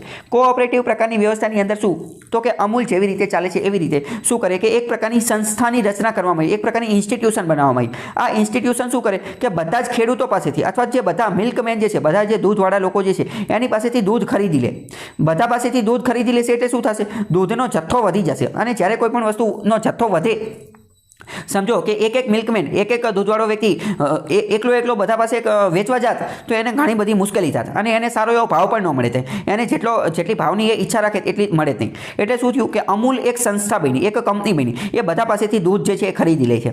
પછી આ દૂધનું શું કરે છે, માર્કેટિંગ કરે છે, બ્રાન્ડિંગ કરે છે, પેકેજિંગ કરે છે અને બહુ મોટી બ્રાન્ડને એવું બધું બને છે અને પછી એ વેચે છે. અને આ બધું વેચે અને જે પૈસા આવે એ પૈસા સરખે ભાગે બધા જે એના માલિકો જે છે એની અંદર વહેંચી દે છે. ટૂંકમાં કોઓપરેટિવની અંદર શું હોય, કોઓપરેટિવની અંદર જેટલા પણ લોકો જે છે એ બધા એના માલિક છે, બધા એના માલિક છે, પરંતુ એની માલિકની શેર હોલ્ડિંગ જે છે એ વધુ ઓછી હોઈ શકે છે. આ જે કોઓપરેટિવની અંદર જે મેનેજમેન્ટની અંદર આ અમૂલ આપણે જોયું તો અમૂલની અંદર જે મેનેજમેન્ટની અંદર જે લોકો બેઠા હશે તો એ બધા પણ કોણ હશે, એ બધા પણ એના માલિક જ હશે. જ્યારે માલિકનો ગુણ આવે કોઈ પણ વસ્તુની અંદર માલિકનો ગુણ, તો કરપ્શનના ચાન્સ જે છે એ ઘટી જતા હોય છે. તો કોઓપરેટિવ બેંકનો થોડો ઘણો કોન્સેપ્ટ તમે સમજ્યા કે કોઓપરેટિવ બેંક હકીકતમાં કઈ ચીજનું નામ છે. ઓકે, હવે આપણે જોઈએ કે banking regulation act applicable 1949 commercial bank અને કોઓપરેટિવ બેંક આ બંને વચ્ચેનો આપણે તફાવત જોઈએ. પહેલાં આપણે જે કમર્શિયલ બેંક જે છે એનું થોડું જોઈ લઈએ. તો આ કમર્શિયલ બેંક અને કોઓપરેટિવ બેંક, કમર્શિયલ બેંક જે છે એ બેન્કિંગ રેગ્યુલેશન એક્ટ 1949 અંતર્ગત એનું ગવર્નન્સ થાય છે, જ્યારે કોઓપરેટિવ બેંક એ 1966નો કાયદો જે છે એના અંતર્ગત થાય છે. બંનેના રેગ્યુલેટર આરબીઆઈ છે. કમર્શિયલ બેંકનું તો આરબીઆઈ છે જ તે, પરંતુ કોઓપરેટિવ બેંક જે છે એમાં આરબીઆઈ જે છે એ સુપરવિઝન કરે છે. સુપરવિઝન એટલે કે દેખરેખ રાખે છે. મલ્ટી સ્ટેક કોઓપરેટિવ બેંક હોય એનું અને અર્બન કોઓપરેટિવ બેંક હોય એનું, આ બંનેનું શહેરી હોય ને એનું. જ્યારે under dual supervision, other types of cooperative banks are under dual supervision. બીજી અમુક બેંક જે છે ને એમાં બે પ્રકારનું સુપરવિઝન થતું હોય. એક તો આરબીઆઈ કરતી હોય અને જે તે રાજ્ય સરકારની અમુક કોઓપરેટિવ સોસાયટી જે છે એ એનું સુપરવિઝન જે છે એ કરતી હોય. બંને સુપરવિઝન કરતા હોય. પછી CRR, SLR, બેસલ 3 નોર્મ, તો કે આ બધી બેંકોએ તો રાખવાનું જોઈએ. તો સાથે આજે આ બેંક જે છે એને પણ રાખવાનું. આ બેંક એટલે કે કઈ બેંક, તો કે કોઓપરેટિવ બેંક એને રાખવાનું. પરંતુ આરબીઆઈ જે છે એમની માટે અલગ અલગ નિયમો જે છે એ ઘોષિત કરતી હોય છે. રેપો રેટ, MSF, બોરોઈંગ, તો કે આ બધી બેંક જે છે કમર્શિયલ બેંક એ તો બોરો કરી જ શકે છે. જ્યારે આ લોકો બોરો કરી શકે કે નહીં, કોઓપરેટિવ બેંક જે છે એ બોરો કરી શકે કે નહીં, તો કે હા એ પણ બોરો કરી શકે, પરંતુ એની માટે આરબીઆઈ અલગ અલગ નિયમો બનાવે છે. રેપો રેટ પછી PSL લેન્ડિંગ, તો કે 40% થી 75% વચ્ચે હોય કમર્શિયલ બેંક વચ્ચે. જ્યારે અર્બન કોઓપરેટિવ બેંક જે છે ને, અર્બન કોઓપરેટિવ બેંક એને PSLનો કોટા પૂરો કરવાનો હોય. બીજી કોઈ કોઓપરેટિવ જે છે એ PSLનો કોટા પૂરો કરવાનો નથી. હુ કેન બોરો, તો કે એનીવન. કમર્શિયલ બેંક પાસેથી કોઈ પણ બોરો કરી શકે છે. જ્યારે આ જે કોઓપરેટિવ બેંક હોય, કોઓપરેટિવ બેંક એમાં બોરો કોણ કરી શકે, તો એમાં જનરલી એના સભ્યો હોય ને એ પહેલાં બોરો કરી શકે. આપણે જોયું કે 5 વ્યક્તિએ હજાર રૂપિયા કાઢ્યા, હજાર રૂપિયા, તો આ 5 વ્યક્તિમાંથી આ 5000 રૂપિયા જે છે કોઈને લોન આપશે. પરંતુ માની લો કે આ 5માંથી જ કોઈ એક જણાને લોનની જરૂર છે, તો પહેલાં એને લોન આપશે, અંદર લોન આપશે. એના જે સભ્યો જે છે એને પહેલાં લોન આપશે. પછી વોટિંગ પાવરની વાત કરીએ તો કે શેર હોલ્ડિંગના આધારે કમર્શિયલ બેંકની અંદર જે કમર્શિયલ કંપનીના આધારે જે શેર હોલ્ડિંગ પેટર્ન જે છે એના આધારે વોટિંગ પાવર હશે. કોઓપરેટિવ બેંકની અંદર તો કોઓપરેટિવ સોસાયટી નોર્મ્સ, કોઓપરેટિવ સોસાયટીના જે નિયમો જે છે એના આધારે વોટિંગ આપવામાં આવશે. એક સભ્ય એક વોટ. આની અંદર કેવું હતું, આની અંદર એવું હતું કે શેર હોલ્ડિંગ, જેની પાસે માની લો કે કોઈ વ્યક્તિ 40% શેર ધરાવતો હશે તો એનો વોટિંગ પાવર 40% હશે. કોઈ વ્યક્તિ 51% શેર હોલ્ડિંગ 51% શેર હોલ્ડિંગ ધરાવતો હશે તો પછી એ કેસે એમ જ થશે, કારણ કે એની બહુમતી થઈ જશે. જ્યારે આમાં એવું નથી, આમાં એક સભ્ય એક વોટ, એ રિસ્પેક્ટિવ આમાં કેપિટલ પૈસાને કંઈ લેવા દેવા નથી. જેટલા એક વ્યક્તિ એટલે કે એક વોટ. કમર્શિયલ બેંકની અંદર વાત કરીએ તો પ્રોફિટનો મોટિવ હોય છે, તો કે હા અહીંયા પ્રોફિટને ખાસ ધ્યાને રાખવામાં આવે છે. નફાને જે છે એ વધુ ધ્યાને રાખવામાં આવે છે. લેન્ડિંગ રેટ જે છે એ ઊંચા હોય છે, એટલે લેન્ડિંગ રેટ ઓછા હોય છે. કોઓપરેટિવ બેંકની અંદર શું હોય, કોઓપરેટિવ બેંકની અંદર પ્રોફિટ એ મુખ્ય ઉદ્દેશ્ય નથી. પ્રોફિટ મુખ્ય ઉદ્દેશ્ય નથી. મુખ્ય ઉદ્દેશ્ય શું છે, કમ્યુનિટીને હેલ્પ કરવાનો, મદદ કરવાનો. સમજો મેં તમને જે પાંચ ફ્રેન્ડનું જે ઉદાહરણ આપ્યું ને એમાં પણ મેઇન વસ્તુ તો એ જ હતું, એ લોકો 5 દર મહિને હજાર ઉઘરાવતા હતા. એનો ત્યારે શરૂઆતમાં મુખ્ય ઉદ્દેશ્ય એમનો એ નહોતો કે એ પૈસા ઉધાર આપશે, પરંતુ એ 5માંથી કોઈ એકને જરૂર હોય ને તો એક વ્યક્તિને 5000 મળી જાય, બીજા મહિને બીજા વ્યક્તિને 5000 મળી જાય, એ એમનો ઉદ્દેશ્ય હતો. એટલે કે કમ્યુનિટીને મદદ કરવાનો. સો લેન્ડિંગ રેટ્સ એટલે કે લેન્ડિંગ રેટ, ઉધાર વ્યાજ, લોનના દરો જે છે એ કેવા હશે, એ ઓછા હશે, કમર્શિયલ બેંક કરતાં સસ્તા હશે. આની પ્રેઝન્સ જે છે કમર્શિયલ બેંક એ આખા ભારતની અંદર જોવા મળે. ઓવરસીઝ બ્રાન્ચ વિદેશમાં પણ જોવા મળે. જ્યારે કમર્શિયલ કોઓપરેટિવ બેંક જે છે એ મુખ્યત્વે ગુજરાત, મહારાષ્ટ્ર, આંધ્રપ્રદેશ અને તમિલનાડુ એની અંદર જ જોવા મળે છે. કેમ? કારણ કે આ એક પ્રકારનો કોન્સેપ્ટ છે કે જ્યાં કોઓપરેશનની ભાવના હોય, સહયોગની ભાવના હોય, ત્યાં તે આ ઇવોલ્વ થાય, ત્યાં ત્યાં જોવા મળે. ધીમે ધીમે બધા લોકો જે છે એ પણ શીખી રહ્યા છે. પહેલાં આની શરૂઆત જે છે એ ગુજરાત અને મહારાષ્ટ્રમાં થઈ હતી. ધીમે ધીમે બીજા બધા લોકો જે છે એમને પણ કોઓપરેટિવ બેંકો જે છે એ સ્થાપના કરી. કોઓપરેટિવની અંદર પાછળ મેં તમને કીધું કે આ ત્રિભુવનદાસ પટેલ ને ગાંધીજી ને સરદાર પટેલ ને આ બધાનું ખાસ યોગદાન હતું. એ બધાએ આની અંદર આનું ખાસ કીધેલું હતું કે આ પ્રકારની વ્યવસ્થા જે છે એ હોવી જોઈએ. હવે કોઓપરેટિવની અંદર જોઈએ કે અર્બન કોઓપરેટિવ બેંક અને રૂરલ કોઓપરેટિવ બેંક, એટલે કે શહેરી કોઓપરેટિવ બેંક અને ગ્રામ્ય કોઓપરેટિવ બેંક બંનેની વિશે પહેલાં શહેરીની વાત કરીએ કે ફર્ધર સબ કેટેગરી છે એની. આજે અર્બન રહીને તો એની પણ બે કેટેગરી છે, એક તો શિડ્યુલ અને નોન શિડ્યુલ. શિડ્યુલ એટલે જે બીજા સેકન્ડ શિડ્યુલમાં હોય આરબીઆઈ એક્ટની અંદર, અને સિંગલ સ્ટેટ એક જ રાજ્યની માલિકી હોય અને મલ્ટી સ્ટેટ એક કરતાં વધુ રાજ્ય સાથે જોડે, જેમ કે Gujarat cooperative urban cooperative bank અથવા Gujarat Maharashtra urban cooperative bank, એક રાજ્ય અથવા બે રાજ્યો. 2018થી આરબીઆઈ પરમિશન આપી દીધી કે વોલેન્ટરી અપગ્રેડ ટુ સ્મોલ, કે વોલેન્ટરી સ્વૈચ્છિક રીતે આ કોઓપરેટિવ બેંક જે છે ને એ સ્મોલ ફાઇનાન્સ બેંકમાં અપગ્રેડ થઈ શકશે, પરંતુ અમુક પ્રકારની શરતોને હતી. આ અર્બનનું જોઈ લીધું. રૂરલ ગ્રામ્ય વિસ્તારની અંદર જોઈએ તો એ લોંગ ટર્મની હોય અને શોર્ટ ટર્મની હોય.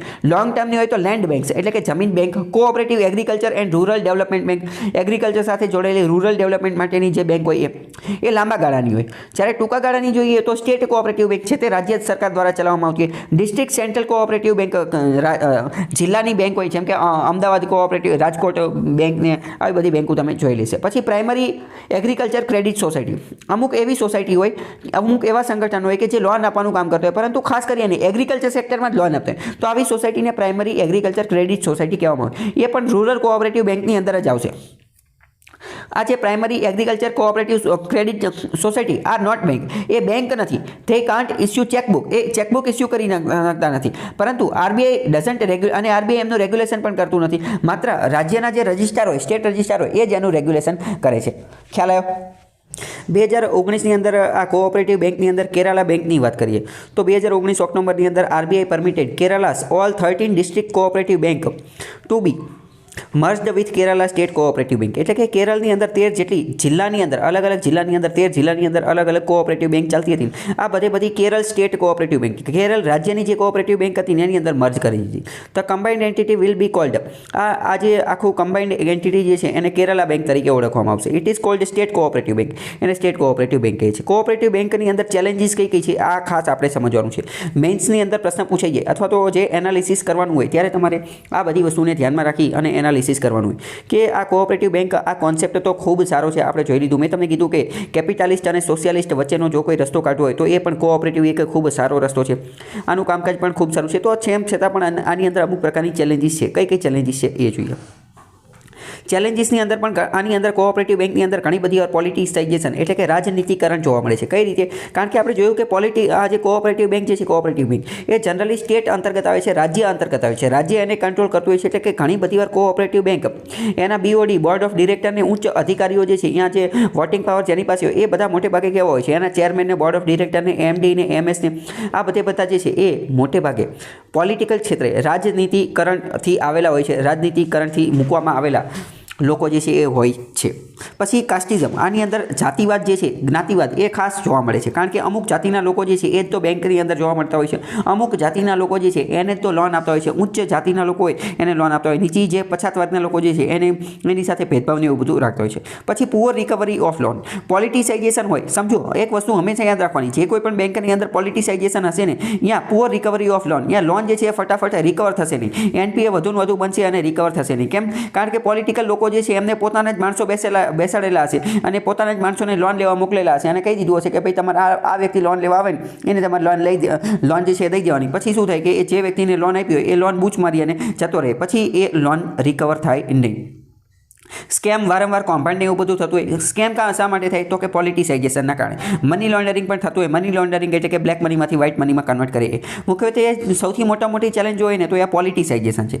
પછી બજેટ 2017ની અંદર એવું નક્કી કરવામાં આવેલું કે નાબાર્ડને ફંડ આપવામાં આવશે. નાબાર્ડને અમુક પ્રકારના પૈસા ફંડ આપવામાં આવશે, એક પ્રકારની તિજોરી આપવામાં આવશે. શેની માટે? તો કે implementing core banking solution, CBS core banking solution જે છે એનું આયોજન કરી શકાય એની માટે. કોની અંદર? તો કે પેક્સની અંદર અને DCCBની અંદર, ડિસ્ટ્રિક્ટ કોઓપરેટિવ બેંક જે છે એની અંતર્ગત અને આજે એગ્રીકલ્ચર સોસાયટી હતી, એગ્રીકલ્ચર સોસાયટી એની માટે this will help in targeted delivery. આના કારણે જે ફાર્મ લોન જે છે, ખેડૂતોને જે લોન આપવામાં આવે, ખેડૂતોને જે સબસિડી આપવામાં આવે ને એની ટાર્ગેટેડ ડિલિવરી કરી શકાશે, ટાર્ગેટેડ ડિલિવરી. અને જે માલ પ્રેક્ટિસીસ, જે ગેરરીતિ ચાલી રહી છે, જે ફંડનું જે અમુક લોકો જે છે એ આનો દુરુપયોગ કરી રહ્યો છે ને એ અટકાવી શકાશે. તમને પ્રશ્ન થાય કે આ CBS કોર બેન્કિંગ સોલ્યુશનથી એ કઈ રીતે અટકાવી શકાશે, તો એની માટે તમારે જે છે જૂનો વિડીયો કોર બેન્કિંગ સોલ્યુશનનો એ જોવો પડે તો તમને ખ્યાલ આવી જાય. અથવા હું તમને અત્યારે સમજાવું કે CBS શું છે. કોર બેન્કિંગ સોલ્યુશન આ એક પ્રકારનું સર્વર છે અથવા તો આ એક પ્રકારની છત્રી છે. આ છત્રીની અંદર શું કરવામાં આવે કે જેટલી પણ એગ્રીકલ્ચર રિલેટેડ જે કોઈ પણ એક્ટિવિટી, જે કોઈ પણ ગતિવિધિ કરવામાં આવે એ બધાની નોંધણી અહીં કરી દેવામાં, એ બધાની નોંધણી અહીં કરી દેવામાં. તો હવે ફોર એક્ઝામ્પલ સમજો કે કોઈ ખેડૂત છે, એક ખેડૂતે પોતાની આ એક જમીન છે, એ નામની જમીન છે, આ એ નામની જમીન ઉપર SBIમાં લોન લીધી. હવે આ જ જમીન ઉપર એ જે છે એ BOB, બેંક ઓફ બરોડાની અંદર જઈને લોન લઈ તો, BOBની અંદર લોન લઈ તો SBI પોતાના રેકોર્ડની અંદર આ એડ કરી દીધેલું છે કે ભાઈ એ નામની જમીન ઉપર લોન આપી દીધેલી છે. હવે બેંક ઓફ બરોડાની અંદર જે લોન લે તો બેંક ઓફ બરોડાવાળા જ્યારે ચેક કરશે તો એમને ખબર નહીં હોય કે એ નામની જમીન જે છે એની ઉપર લોન લઈ લીધેલી છે. કેમ? કારણ કે SBI પોતાના સર્વરમાં એડ કરેલું છે. એનું એવું કોઈ છત્રીવાળું કોઈ મેઇન સર્વર નથી કે જ્યાંથી BOB પણ જોઈ શકે. એટલે આજે કોર બેન્કિંગ સોલ્યુશન જે છે એ એક પ્રકારનું અમ્બ્રેલા સર્વર, આ એક પ્રકારનું અમ્બ્રેલા ડેટા, આ એક પ્રકારનો એવો ડેટા બનાવવાનો છે કે છત્રી પ્રકારની વસ્તુ કે આમાં જે છે એ બધા જ વ્યક્તિઓ જોઈ શકે. તો આમાં આવું છત્ર જો બનાવી દેશે, આવું સર્વર બનાવી દેશે તો BOB વાળા જોશે અને એમને ખબર પડી જશે કે ભાઈ તમે આ એ નામની જમીન ઉપર તો SBI પાસેથી લોન લઈ લીધી તો અહીંયા ફરીથી શું લેવા આવ્યા છો. એટલે આ પ્રકારની વસ્તુ કરશે તો જે ડિલિવરી થાય છે સબસિડીની એની એ પણ ખબર પડી જશે. તો ઘણી બધી વાર સબસિડી એવા લોકોને મળતી હોય કે જે ગાડીને બંગલો ને એવું બધું ધરાવતા હોય, BMW લઈને ફરતા હોય ને સબસિડી વાંહે ફરતા હોય, સબસિડીની પાછળ જે છે એ રોતા હોય. તો આ બધી વસ્તુ જે છે એ ખબર પડી જાય. એટલે આ CBS કોર બેન્કિંગ સોલ્યુશન બનાવવામાં આવશે. એની માટે નાબાર્ડને પૈસા આપેલા છે, બજેટની અંદર જોગવાઈ કરેલી છે.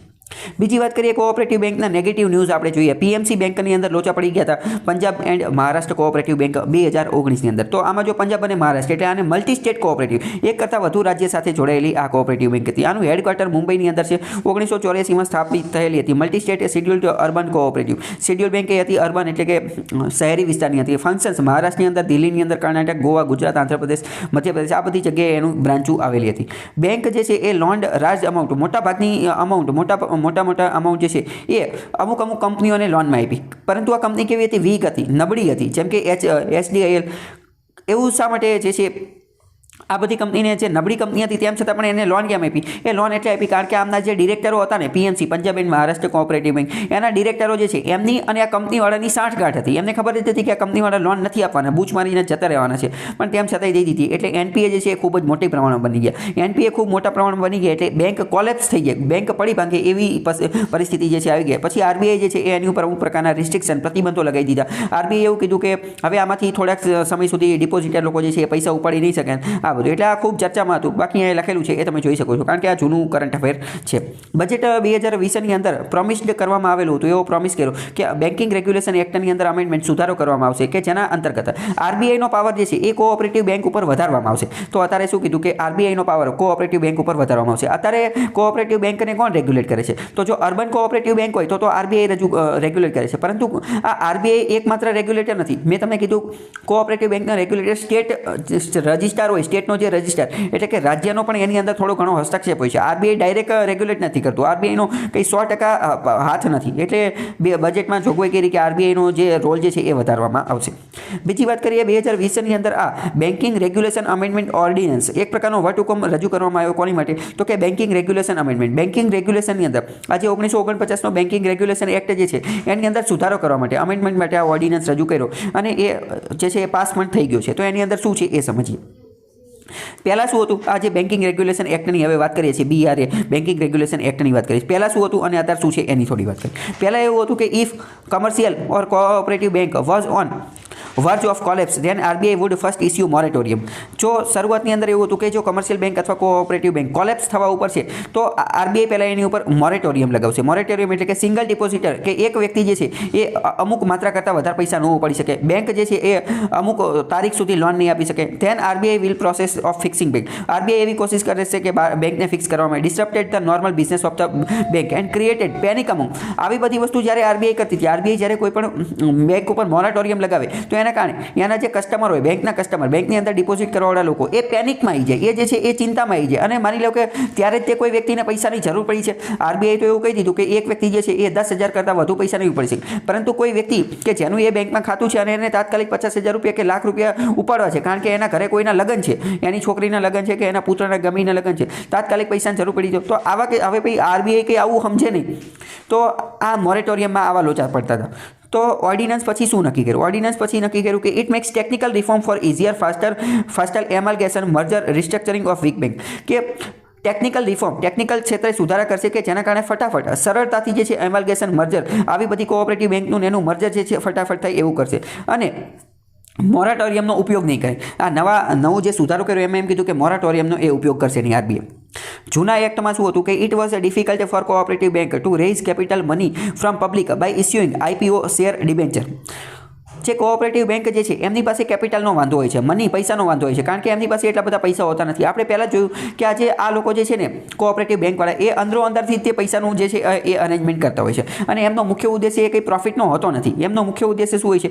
સેવાનું હોય છે, કોઓપરેશન હોય છે. એટલે એમની પાસે કંઈ એટલા બધા પૈસા હોતા નથી, એટલે એમને હંમેશા કેપિટલ પૈસાની જરૂર પડતી હોય છે. એટલે કે એ લોકો આઈપીઓ દ્વારા, શેર દ્વારા, ડિબેન્ચર દ્વારા પબ્લિક પાસેથી પૈસા ઉઠાવી શકતા નથી. જ્યારે આ બાજુ જોઈએ कि टेक्निकल नॉर्म्स रिलेक्स करने का दिस में also help urban cooperative bank to convert into small finance bank.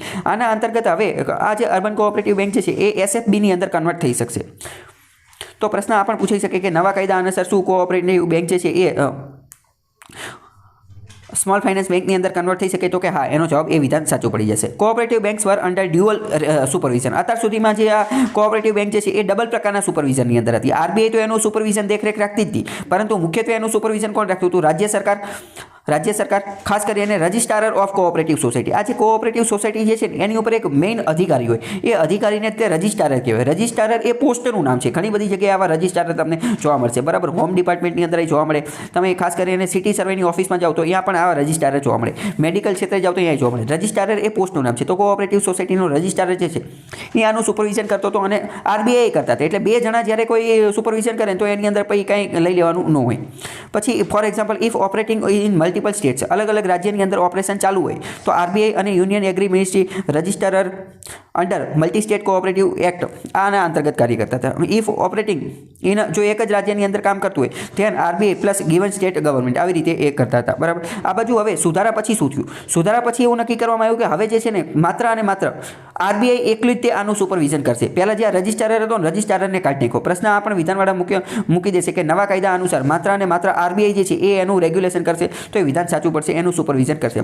Urban cooperative bank અને મલ્ટી સ્ટેટ કોઓપરેટિવ બેંક હશે ને તો આ બંનેનું સુપરવિઝન માત્ર અને માત્ર આરબીઆઈ કરશે. સ્ટેટ રજિસ્ટ્રારને કંઈ લેવા દેવા નથી. In practice, some of the administrative work may be delegated to NABARD, but we need not to. એટલે કે આરબીઆઈ જે છે એ એકલી રીતે અર્બન અને મલ્ટી સ્ટેટ કોઓપરેટિવ બેંક હશે તો એમાં તો માત્ર અને માત્ર આરબીઆઈ તે એનું એડમિનિસ્ટ્રેશન, એનું વહીવટ, એટલે કે એનું સુપરવિઝન કરશે, એનું સુપરવિઝન મોનિટરિંગ એ જ કરશે. પરંતુ આરબીઆઈ આની માટે થોડું ઘણું કાર્ય નાબાર્ડને પણ આપી શકે છે, પણ એ કઈ રીતે આપશે એ તમારે નથી જાણવાનું. For other types of cooperative bank, બીજી અમુક કોઓપરેટિવ બેંક જેમ કે the previous system of dual supervision, જે બીજી આ અર્બન કોઓપરેટિવ બેંક અને મલ્ટી સ્ટેટ કોઓપરેટિવ બેંક એની સિવાયની જે બેંક છે જેમ કે રૂરલ કોઓપરેટિવ બેંક, તો એની અંદર તો આ જે ડ્યુઅલ સિસ્ટમ જે છે ને એટલે કે આરબીઆઈ અને રજિસ્ટ્રાર એ બંને ચાલુ રહેશે. ખાલી આ જે સુધારો કર્યો ને આરબીઆઈ એકલું એ ખાલી અર્બન માટે અને મલ્ટી સ્ટેટ માટે જ કર્યું છે, બીજા માટે કર્યું નથી. બીજા તો એમને એમ કન્ટિન્યુ ચાલુ રહેશે. ન્યૂ ઓર્ડિનન્સ સુપરવિઝન રિફોર્મ એ એમને લાગુ પડશે નહીં. પછી વાત કરીએ કે primary agriculture credit society, PACS, primary agriculture credit society kept outside the banking regulation, એને બેન્કિંગ રેગ્યુલેશન એક્ટની બહાર રાખવામાં આવેલી હતી. માત્ર રાજ્ય સરકારની જે સ્ટેટ રજિસ્ટ્રાર જે છે કોઓપરેટિવ સોસાયટીનું એ જ એમનું સુપરવિઝન કરી શકતું હતું, આરબીઆઈ એનું સુપરવિઝન કરી શકતું નહોતું. અને અત્યારે તે એમને છે, અત્યારે એની અંદર કંઈ ફેરફાર કર્યો નથી. ટૂંકમાં અત્યારની વાત કરીએ ને તો આ જે કોઓપરેટિવ સોસાયટી અલગ અલગ પ્રકારની હોય, એક તો અર્બન હોય, એક તો રૂરલ હોય, અને એક તો એક જ રાજ્યની અંદર કામ કરતી હોય એ હોય, અને એક તો મલ્ટી સ્ટેટ અલગ અલગ રાજ્યમાં કામ કરતી હોય એ હોય. તો એમાં ખાસ કરીને અર્બન કોઓપરેટિવ સોસાયટી અને multi state cooperative society, urban એટલે કે શહેરી જે મંડળીઓ હતી એ શહેરી બેંકો હતી એ કોઓપરેટિવ બેંક, અને મલ્ટી સ્ટેટ એક કરતાં વધારે રાજ્યમાં કામ કરતી સ્ટેટ કોઓપરેટિવ બેંક હતી. એ બંનેનું ડાયરેક્ટ સુપરવિઝન માત્ર અને માત્ર આરબીઆઈ કરશે, બીજું કોઈ કરશે નહીં. ખાસ મુદ્દો આ યાદ રાખવાનો છે. જેમ કે જો પ્રશ્ન પણ આ પૂછાઈ ગયો છે કે તાજેતરમાં આરબીઆઈએ લિમિટેશન ઇમ્પોઝ કરેલી છે, 6 મહિનાનું મોરેટોરિયમ ને એ બધું રાખેલું છે, the withdrawal of the amount, એ કઈ બેંકની અંદર કરેલું છે? તો આ જે પીએમસી બેંકની અંદર કરેલું છે. આવો કરંટ અફેરની અંદર રહેતું હોય તો એવા પ્રશ્ન જે છે એ પૂછાઈ જતા હોય છે. તો હવે આજ માટે આટલું રાખીએ, બાકી કાલે મુલાકાત થશે. ત્યાં સુધી જોડાયેલા રહો સ્ટડી ટેલર સહ હાર્દિક સાથે.